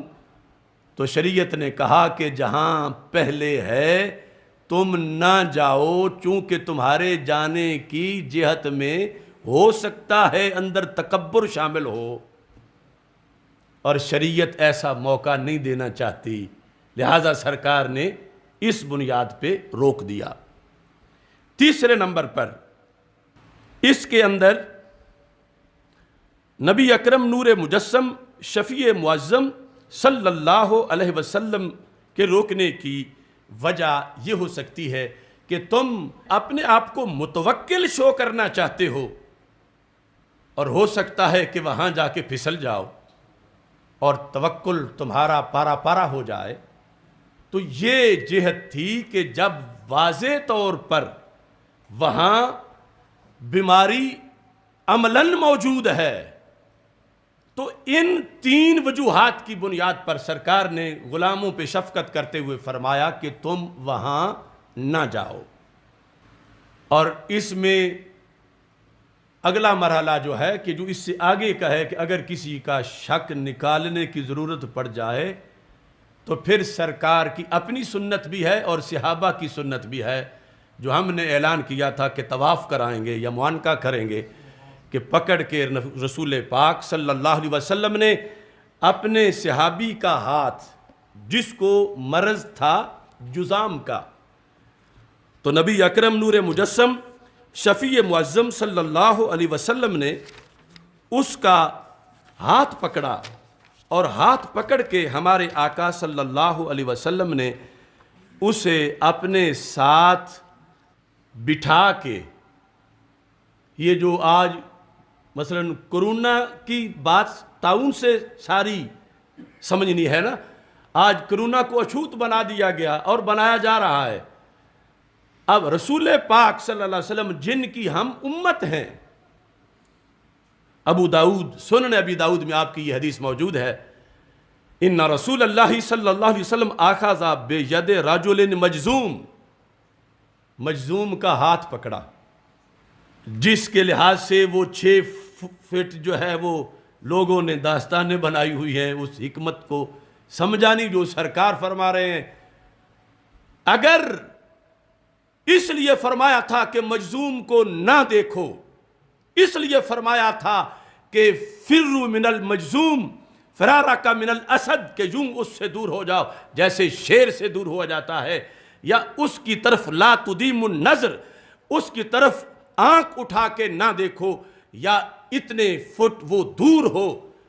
اس بیس پر اگر یہ تینوں احادیث تھیں کہ قریب وہ آئے گا تو پھر بیماری لگ جائے گی، تو پھر کیا رسول پاک صلی اللہ علیہ وسلم ساتھ بٹھا کے اللہ کے حکم ولا تلقوا بایدیکم الی التہلکہ کی خود خلاف ورزی کرنا چاہتے تھے؟ کہ رب فرماتا ہے کہ اپنے آپ کو ہلاکت میں نہ ڈالو، اور مجذوم اور بیمار کو ساتھ بٹھانا ہلاکت ہے دوسرے نقطہ نظر کے مطابق. وہ جو 3 احادیث غلط مفہوم میں جو لوگوں نے بیان کی، تو پھر سرکار معاذ اللہ یہ الزام لازم آئے گا کہ لا تلقوا بایدیکم الی التہلکہ ولا تقتلوا انفسکم کی معاذ اللہ ثم معاذ اللہ سرکار نے خود ہی خلاف ورزی شروع کر دی ہے، امت تو پھر کرے گی۔ تو اس بنیاد پر 1% بھی ان احادیث میں یہ نہیں تھا، چونکہ وہ ادوا صراحتاً ہے اور جو لا ادوا ہے، اور ادوا جو ہے وہ کسی بھی حدیث میں نہیں ہے، لا ادوا صراحتاً ہے۔ تو اس بنیاد پر نبی اکرم صلی اللہ علیہ وسلم نے اب جس وقت صحابی کو فَأَدْخَلَهَا مَعَهُ آخذ بِيَدِ رَجُلٍ مجزوم، کوڑی کا مرض، اس کو مریض کو پکڑ کے اپنے ساتھ بٹھایا، فَأَدْخَلَهَا مَعَهُ فِي الْقَسْعَةِ، اپنا جو کاسا تھا، پلیٹ اور برتن، ہاتھ پکڑ کے اس کے اندر ڈالا، ثم قال، پھر فرمایا کل، کھا۔ ایک تھا نا قل، یہ کشک والا کاف ہے، کل، کھا، ثقتم باللہ توکلاً باللہ، یہ ہے بیان توکل، ثقتم باللہ وتوکلاً علیہ، کھا کچھ نہیں ہوگا، یعنی یہ وہ جھجک محسوس کر رہا تھا نا کہ اب میں ایسا ہوں اور سرکار کے ساتھ بیٹھ کے کھاؤں تو میری وجہ سے کوئی سرکار کو تکلیف نہ ہو، تو آپ نے اس کے دل کی بھی میزبانی کی کہ اس کے خیال کو بھی میں دلاسا دے دوں کہ تیری وجہ سے مجھے کچھ نہیں ہوگا، یہ بیماریاں 6 فٹ سے کیا لگیں، ساتھ بٹھا لیں پھر بھی نہیں لگتی، کیونکہ یہ شریعت مصطفیٰ صلی اللہ علیہ وسلم ہے۔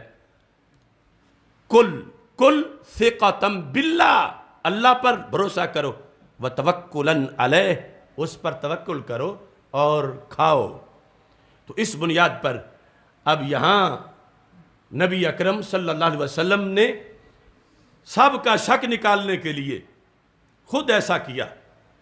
پھر حضرت صدیق اکبر رضی اللہ تعالی عنہ کے عہد میں جب ایک وفد آیا اور سارے کھانے میں بیٹھے تو وہ سائیڈ پہ تھا، کہا اسے کیا ہے، کہا کہ یہ تو مجزوم ہے، اس کو مرض ہے، فرمایا اسے میرے پاس لاؤ۔ حضرت صدیق اکبر رضی اللہ تعالیٰ عنہ، یہ ہے سنت کا احیاء، اسے ہاتھ پکڑ کے اپنی پلیٹ میں اس کو ہاتھ ڈال کے فرمایا تم میرے ساتھ کھاؤ۔ اس طرح کی ہم درجنوں حدیثیں پیش کر سکتے ہیں، کس قدر مینار کو کنواں اور کنویں کو مینار بنا کے پیش کیا گیا۔ اور پھر مجھے افسوس ہے ریڈی میڈ متصوفین، مفتیان کرام، پیران اعظام الا ماشاء اللہ، یہ سنت پہ عمل بڑی جرأت سے ہوتا ہے۔ جس پیر کے ہاتھ کو مرید کے لعاب اس کے جراثیم کا خطرہ ہو اور اس نے دستانے چڑھائے ہوئے ہوں، کیا اس سے توقع کی جا سکتی ہے کہ مجزوم کے ہاتھ کو پکڑ کے اپنے پیالے میں ساتھ کھلائے؟ یعنی زندہ تو اس سنت کو کرنا تھا، اور اس کے اپوزٹ دستانے چڑھا کے، ماسک لگا کے، انہیں دور ہٹا کے، ہمارے پاس کوئی نہ سلام لینے بھی آئے۔ ارے میرے آقا صلی اللہ علیہ وسلم نے تو جب کھردرا ہاتھ دیکھا صحابی کا تو فرمایا کیا ہوا؟ کہا کسی چلاتا ہوں، رسا کھینچتا ہوں، ڈول نکالتا ہوں، چھالے بنتے ہیں، پھٹ جاتے ہیں، ہاتھ اس طرح گوشت جو ہے وہ سخت ہو گیا ہے۔ فقبل رسول اللہ صلی اللہ علیہ وسلم یدہ، سرکار نے ہاتھ چوم لیا۔ کفان یحبہم اللہ ورسولہ، فرمایا ان ہاتھوں سے اللہ بھی پیار کرتا ہے، اللہ کا نبی بھی پیار کرتا ہے صلی اللہ علیہ وسلم۔ تو آج جو کلچر آ گیا ہے، اگر کوئی چومنا بھی چاہے تو کیا کہے گا، پہلے جا کے تم ہاتھ دھو، ڈیٹول لگا کے دھو کے آؤ۔ چومنا کا تو تصور بھی نہیں ہوگا کہ پیر مرید کا چومے، استاد شاگرد کا چومے، وہاں تو پیغمبر امتی کا چوم رہے تھے اور ایک مزدور کی شان کو اجاگر کر رہے تھے، اور یہ بھی نہیں کہا کہ دھو کے آ جاؤ۔ اب آج اتنی آئسولیشن اور اتنا جو ہے وہ سینیٹائزر اور کیا کیا، ارے ہم جس امت میں ہیں ہمیں ایسے بہکاموں سے کوئی نہ بہکائے، اس واسطے کہ نبی اکرم نور مجسم شفیع معظم صلی اللہ علیہ وسلم نے یہ جو حکم دیا تھا اس میں سبق تھا، لیکن سبق آج سیکھا نہیں گیا۔ میں جب پڑھتا ہوں مجدد دین و ملت امام علیہ سنت اعلی حضرت امام احمد رضا بریلوی کا فتاوی رضویہ، تو مجھے معاشرے میں رہنے والے عوام تو عوام رہے، علماء پر بھی الا ماشاءاللہ افسوس لگتا ہے کہ ان سب نے چینلوں کے چبڑوں کی باتیں سن لیں، اپنے امام کے فتاوی رضویہ کے 24ویں جلد کے 4 صفحے بھی نہیں پڑھے۔ ان لوگوں نے امریکی گٹروں سے نکلے ہوئے کیڑوں کی بدبودار باتیں تو سن لیں، مگر ماہ مدینہ کے لبوں سے نکلے ہوئے کوثر و تسنیم سے مقدس آبگینوں کی طرف بھی نہیں دیکھا۔ اعلی حضرت فاضل بریلوی رحمۃ اللہ علیہ نے اپنے عہد میں اس بات پر بحث کرتے ہوئے کہا تھا، یعنی یہ تقابل میں آج پیش کرنا چاہتا ہوں کہ ڈاکٹر کہتے ہیں 6 فٹ کا فاصلہ ہونا چاہیے، ڈاکٹر کہتے ہیں 3 فٹ کا فاصلہ ہونا چاہیے۔ یہ اعظم مفتیان یا ان کے نیچے والے، یہ شروع سے پہلی اینٹ غلط ہے۔ جب حکومت نے کہا تھا کہ یوں کرونا اندر مسجد میں پھیل جائے گا، فاصلہ ہونا چاہیے، تو انہیں کہنا چاہیے تھا کہ شریعت مصطفیٰ صلی اللہ علیہ وسلم کے مطابق یہ بات 100% غلط ہے کہ ایک بندے کا کرونا دوسرے کو لگے، ہم اس کو نہیں مانتے۔ اس جگہ لیٹے یہ سارے اور پھر لیٹتے چلے گئے۔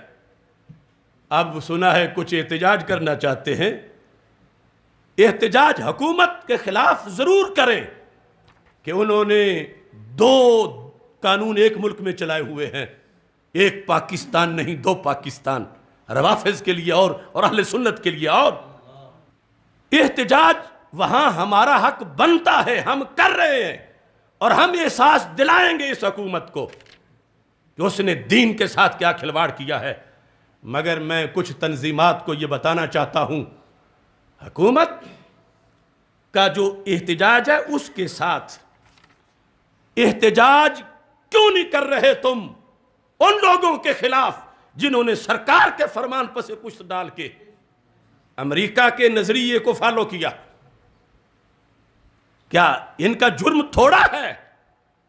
کیوں نہیں انہوں نے حکومت کے منہ پر کہا کہ یہ جس بیس پہ تم مسجدیں بند کرنا چاہتے ہو، جمعے بند کرنا چاہتے ہو، جس بیس پہ سوشل ڈسٹینس نمازوں کے جماعت کے اندر کر کے شیطانوں کو داخل کرنا چاہتے ہو، یہ شریعت کی خلاف ورزی ہے، یہ ہمارے دین میں ایک گناہ کبیرہ کے تصور کے مترادف ہے، کیونکہ ہمارے آقا علیہ السلام نے اس سوچ کو جہاد سے فرار کے مترادف قرار دیا ہے، اور ہم اس کی اجازت نہیں دیتے۔ اعلی حضرت نے ان لوگوں کے لیے کافی پہلے لکھا تھا، فرماتے ہیں رسول پاک صلی اللہ علیہ وسلم کے ارشاد اقدس کو کہ عین رحمت و خیر خواہی یہ امت ہے۔ سرکار کا فرمان، لا دعا لا دعا لا دعا، وہ تمہیں کچھ نہیں ہوتا، لا دعا۔ اس فرمان کے ہوتے ہوئے سرکار کے فرمان کو معاذ اللہ مدرت رساں خیال کیا جائے کہ نقصان ہو جائے گا، کہ سائنس ہے، طب ہے، میڈیکل ہے، 15ویں صدی ہے، وہ پرانی باتیں ہیں معاذ اللہ۔ عملاً تو یہ کہہ کے ہی کیا گیا نا، اگرچہ زبان سے کوئی کہے یا نہ کہے، نہیں فاصلہ ہونا چاہیے، نہیں یہ ہونا چاہیے۔ اعلی حضرت کہتے ہیں سرکار کے فرمان کو چھوڑ کے اس کے مقابل طبیبوں اور ڈاکٹروں کی بات کو اپنے لیے نافع سمجھا جائے۔ کہتے ہیں ببیں کہ از کے بریدی و با کے پیوستی، کہا دیکھ عاشق کس ذات سے توڑ کے کس سے جوڑ رہے ہو، ببیں دیکھ کہ از کے بریدی کہ جن سے ٹوٹے تو پھر جنت کا رستہ نہیں ملتا. وابا کے پیوستی، اور کدھر تم اپنے رابطے جوڑ رہے ہو. طبیبوں کے کہنے پر تم سرکار کی حدیث چھوڑ رہے ہو، اور طبیبوں کے کہنے پر سوشل ڈسٹینس پر نمازوں کے فتوے دے رہے ہو. ببین کہ از کے بریدی وابا کے پیوستی، کیسی سرکار سے توڑ رہے ہو اور کیسے لوگوں سے جوڑ رہے ہو.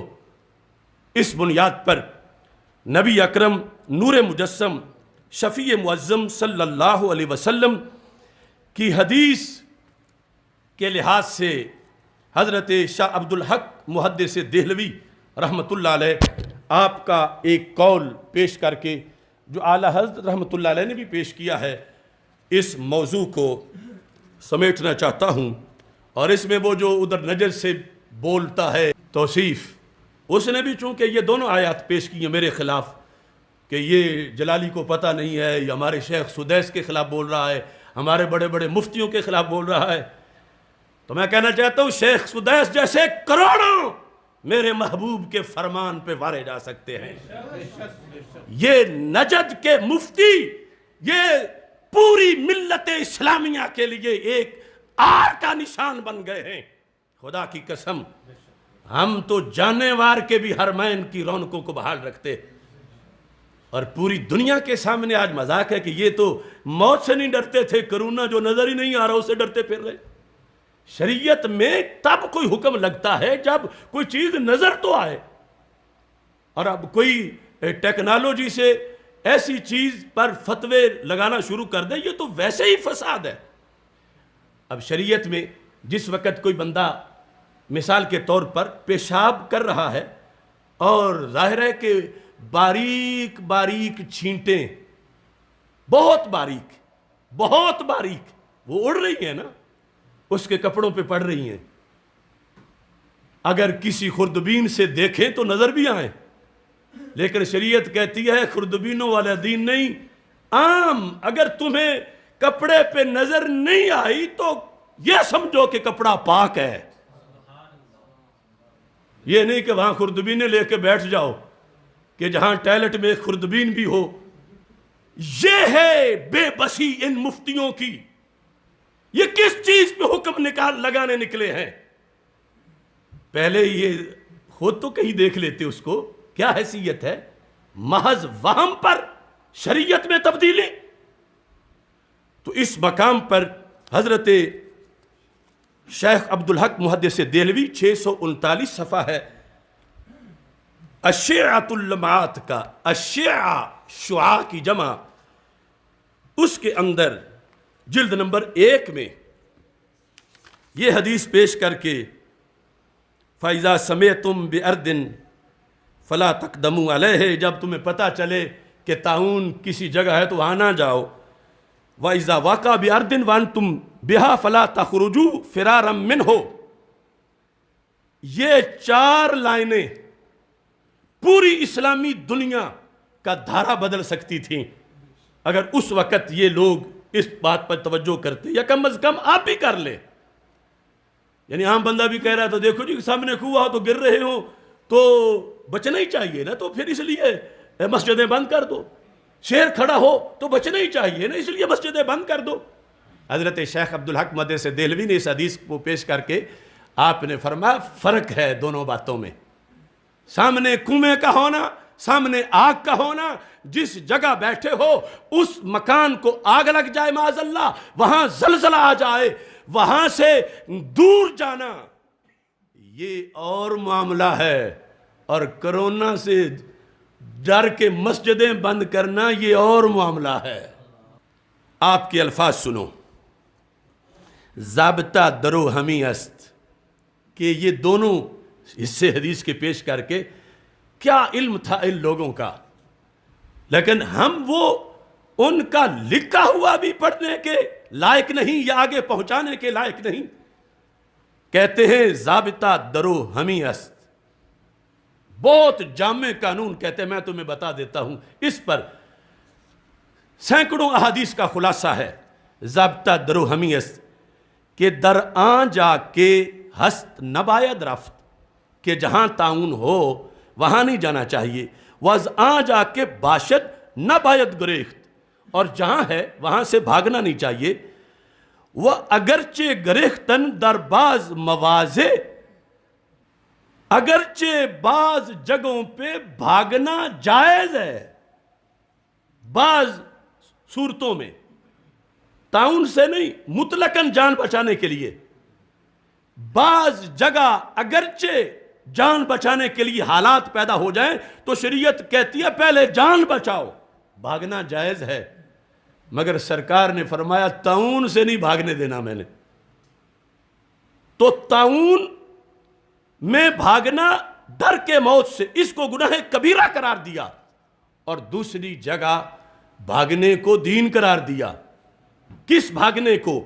کہتے ہیں مثل خانہ کے دروے زلزلہ شدہ، کہ گھر میں زلزلہ آ گیا اور وہ اس طرح حج کو لے رہا ہے، یہاں کوئی اگر باہر نکل کے کھڑا ہونا چاہتا ہے تو شریعت اجازت دیتی ہے۔ کوئی توکل والا کہتا ہے وہ اپنی جگہ، لیکن اجازت ہے، کیونکہ یہ ایک عادی سبب ہے، عادی سبب۔ یہ قانون ہے، ایک ہوتا ہے عادی سبب، ایک ہوتا ہے وہمی سبب۔ تو جہاں جان کو عادی سبب کے ذریعے موت کا خطرہ ہو، شریعت وہاں آگے بھاگ جانے کی، وہاں سے چلے جانے کی اجازت دیتی ہے، اور جہاں صرف وہمی سبب کا خطرہ ہو وہاں شریعت ڈٹ جانے کا حکم دیتی ہے۔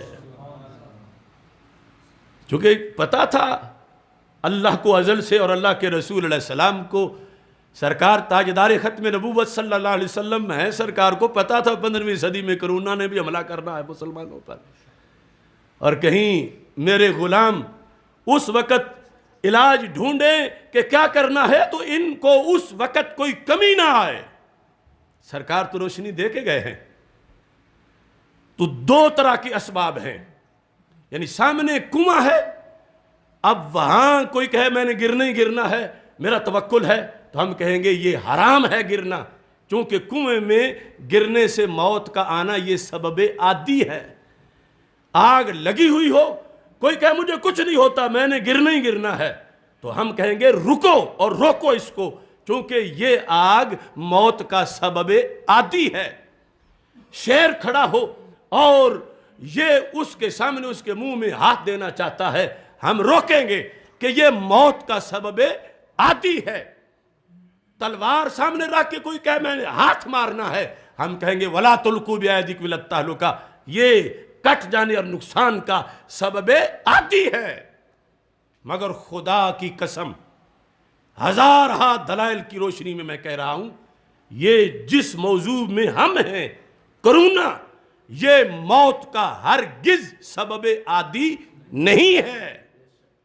اس سے بڑا حملہ جو تعاون کا تھا اسے بھی شریعت نے سبب عادی نہیں بنایا، یہ تو سبب وہمی میں بھی کمزور سے وہمی، یعنی ہر درجے کے وہمی سبب کا ہے۔ تعاون کہ جس میں ہزاروں لوگ، یعنی آج تو پتہ ہے ہی نہیں نا کوئی ایک بندہ بھی کرونے سے مرا ہے کہ نہیں، جو کرونا خود ہی نظر نہیں آیا، میڈیا جسے مار رہا ہے، یا جو گنتی بیرون ملک ہو رہی ہے، یا جو کچھ ہو رہا ہے باہر کا تو پتہ نہیں، یہاں کے جو معاملات ہیں، کرونا کی بیس پر کہیں سڑک پہ کوئی بے ہوش بندہ گرا پڑا ہو اور عام عوام کو پتہ چل گیا یہ کرونا کا مریض ہے، اور یہ دوسرے نے اٹھایا ہے وہ بھی مر گیا ہے، تیسرا انہیں اٹھانے آیا ہے وہ بھی مر گیا ہے، تو ایسی کوئی چیز ہی نہیں، محض وہم کی بنیاد پر، اور وہ خود اپنی کٹ ہے، اپنا چیک ہے، اپنا ہی یعنی مرتا کوئی کسی طرح کا ہے، انہوں نے تو اس کو نام دینا ہے کرونا کی طرح مر گیا۔ تو اگر واقعی طور پر بھی مرتے ہوتے تو تعاون کی حد تک جا کر بھی شریعت کہتی ہے یہ موت کا سبب وہمی ہے، عادی نہیں ہے۔ تم سبب عادی ہوگا تو پھر شریعت کہتی ہے نکل جاؤ، جان بچاؤ، لیکن سبب وہمی پر شریعت کہتی ہے ڈٹ جاؤ، اس کے آگے حکمتیں ہیں ڈٹ جاؤ کی کیا ہیں. اب دیکھو کہتے ہیں مثل خانہ کے دروازے زلزلہ شدہ یا آتش گرفتہ یا نشستن در زیر دیوارے کے خم شدہ. ایک دیوار بالکل اس طرح گرنے والی ہے اور اس کے نیچے کوئی بیٹھا اور اسے کہا جائے کہ اٹھ جاؤ دیوار گرنے والی ہے، بالکل یعنی آ چکی ہے، خم ہے، تو وہ کہتا نہیں نہیں جو ہونا ہے وہ ہونا ہے، میں نے نہیں اٹھنا. تو شریعت کہتی ہے نہیں اب تم غلط کر رہے ہو. یہ عادی سبب نظر آ رہا ہے. کہا زلزلے والے گھر سے نکلنا یا آتش گرفتہ، وہ گھر کمرہ جس کو آگ لگی ہوئی ہے اس سے نکلنا. یہ نزد غلبہ ون باہلاک آمداست. اس میں بھی ساتھ قید لگائی کہ دیوار اس طرح جھکی ہے کہ غالب گمان ہے کہ گرے گی تو یہ بندہ بچے گا نہیں. ہو سکتا ہے دیوار ہوئی چھوٹی کہ چند اینٹیں اسے لگے گی کچھ نہیں ہوگا، وہاں کی بات نہیں. یہ تینوں صورتیں اور اس کے علاوہ جہاں بھی غالب گمان ہو کہ یہ اسباب عادی ہیں موت کے، اور وہاں کوئی کہے کہ میں توکل اختیار کرتا ہوں، شریعت کہتی ہے نہیں، تم اٹھو یہاں سے دور چلے جاؤ. اچھا اما در باب تعاون، شیخ عبدالحق محدث دہلوی کہتے ہیں وہاں سبب عادی تھا، سرکار نے نکل جانے کی اجازت دی ہے. وَأَمَّا در باب تعاون جز صبر نعمدہ، فرمایا تعاون والے مسئلے میں سوائے صبر کے دوسری بات نہیں. کہ نبی اکرم صلی اللہ علیہ وسلم نے فرمایا صبر تم نے کرنا ہے، پاؤں گھر سے باہر بھی نہیں رکھنا موت سے بھاگنے کے لیے، یہ نہیں آئسولیشن کے لیے. یعنی اگر شہر کے ایک کونے میں آیا اور دوسرے کونے سے کوئی بھاگا وہ بھی گناہ کبیرہ کا مرتکب ہوگا اگر تعاون سے ڈر کے بھاگا ہے. سرکار فرماتے ہیں تیرے گھر بھی اگر کوئی مریض ہو گیا تو نے پھر بھی نہیں بھاگنا، میرے کہنے پر تو نے رہنا ہے. آگ لگے گھر میں بھاگ جا، زلزلہ آئے بھاگ جا، مگر گھر میں تعاون آئے تو ڈٹ جا. یہ تیری بزدلی ہوگی کہ تو بھاگ گیا، جیسے کافروں کو جنگ میں فوج کو دیکھ کے تو بھاگ گئے تو یہ گناہ کبیرہ ہوگا. اب ان لوگوں نے کتنے لوگوں کو بھگایا. مسجدیں بند کرنے کے پیچھے کیا ہے کہ کرونا لگ جائے گا، جمعہ بند کرونا لگ جائے گا، شب معراج شب برات کرونا لگ جائے گا، تراویح بند، اجتماعات بند، کرونا لگ جائے گا. تو ہمارے آقا صلی اللہ علیہ وسلم نے فرمایا کہ یہ کہنا بھی گناہ کبیرہ ہے، چونکہ یہ جس نے مشورہ دیا.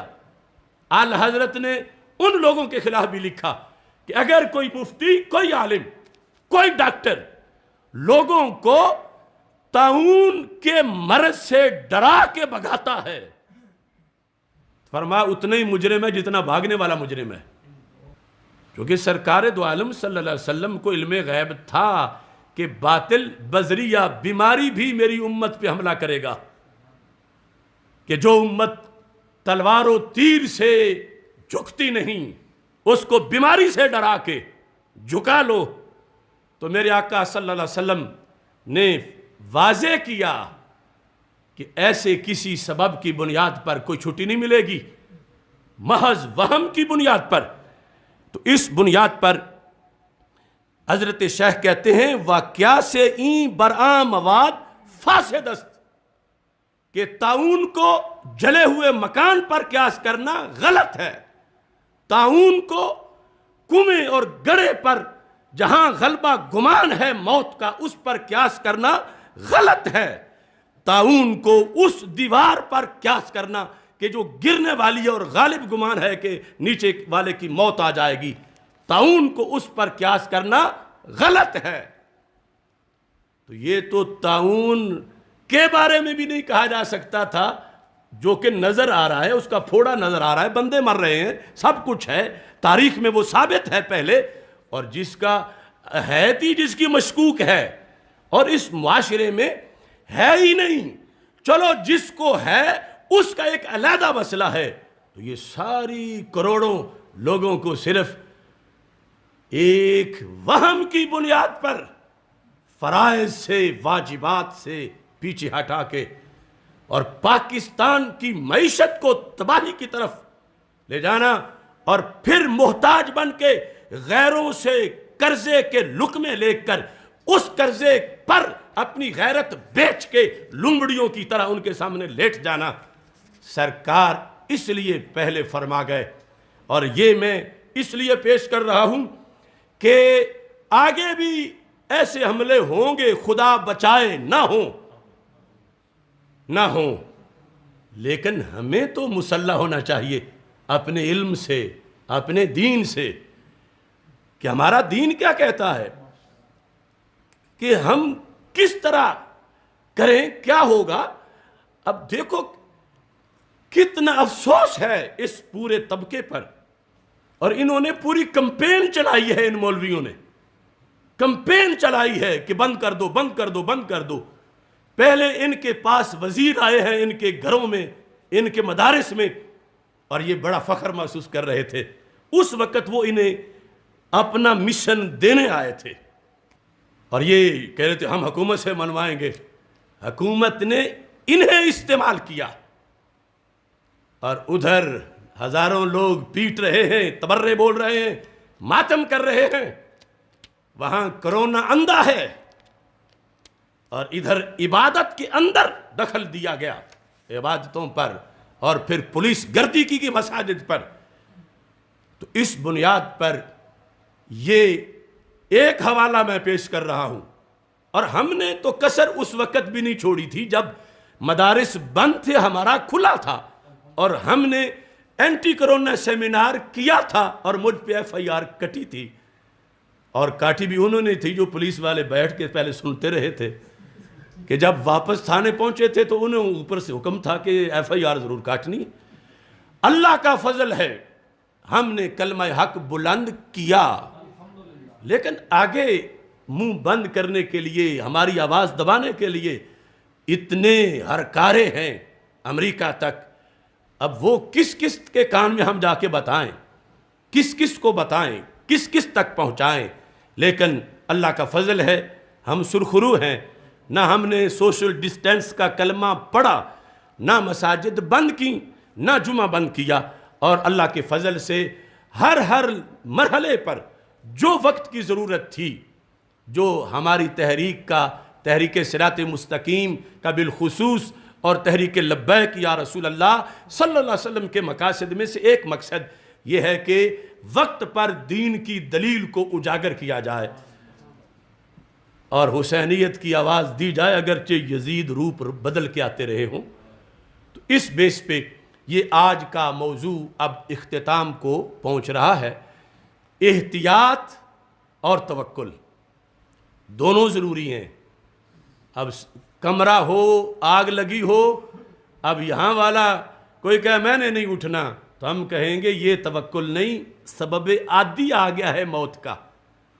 ہم جیسا بندہ جو ہے تو ہم اس کو اٹھانے کی دعوت دیں گے، اور دوسری طرف محض وہم کی بنیاد پر کوئی لیٹتے جائیں، وہم تو کتنا ہے، اگر میں 1000 قسم بنا کے معاشرے کی آج بتاؤں تو اتنے دلائل دے سکتا ہوں کہ کل کوئی بندہ گھر سے باہر قدم ہی نہ رکھے، یعنی جو ڈرنے والے ہیں۔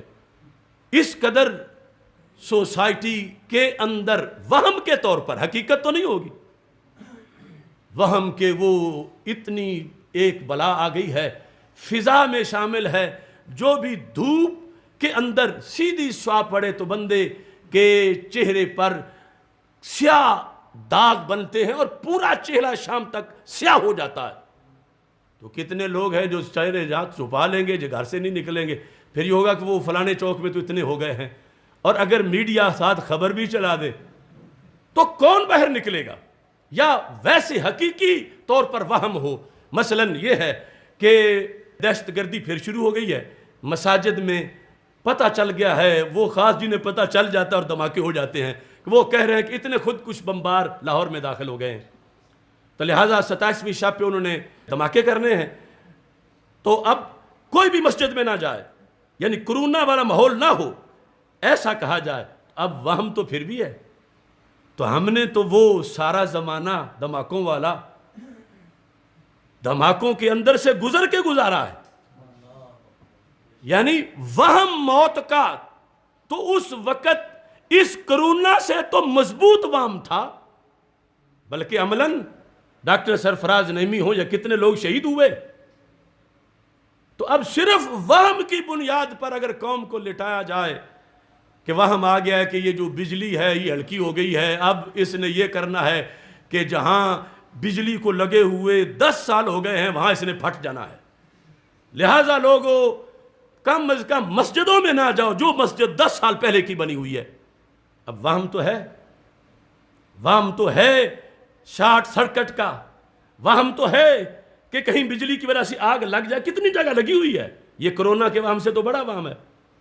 تو کیا لوگ گھروں سے باہر نکل جائیں، تجارت چھوڑ دیں، ملک چھوڑ دیں، لوگ مسجدیں چھوڑ دیں، دکانیں چھوڑ دیں؟ یعنی کیسی عقل ماری گئی ہے ان لوگوں کی۔ تو اس بنیاد پر آئندہ کے لحاظ سے سارے حضرات، عوام، علماء اس چیز کو ذہن میں رکھیں، یہ باطل کے ہتھ کنڈے جو ہیں ان کے مقابلے میں دین محمد صلی اللہ علیہ وسلم پہلے سے علاج کر چکا ہے۔ اللہ تعالی ہم سب کا حامی و ناصر ہو۔ وآخر دعوایا ان الحمد للہ رب العالمین۔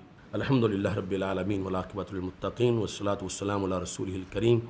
استغفر اللہ لا الہ الا اللہ وحدہ لا شریک لہ، لہ الملک ولہ الحمد وہو علی کل شیء قدیر۔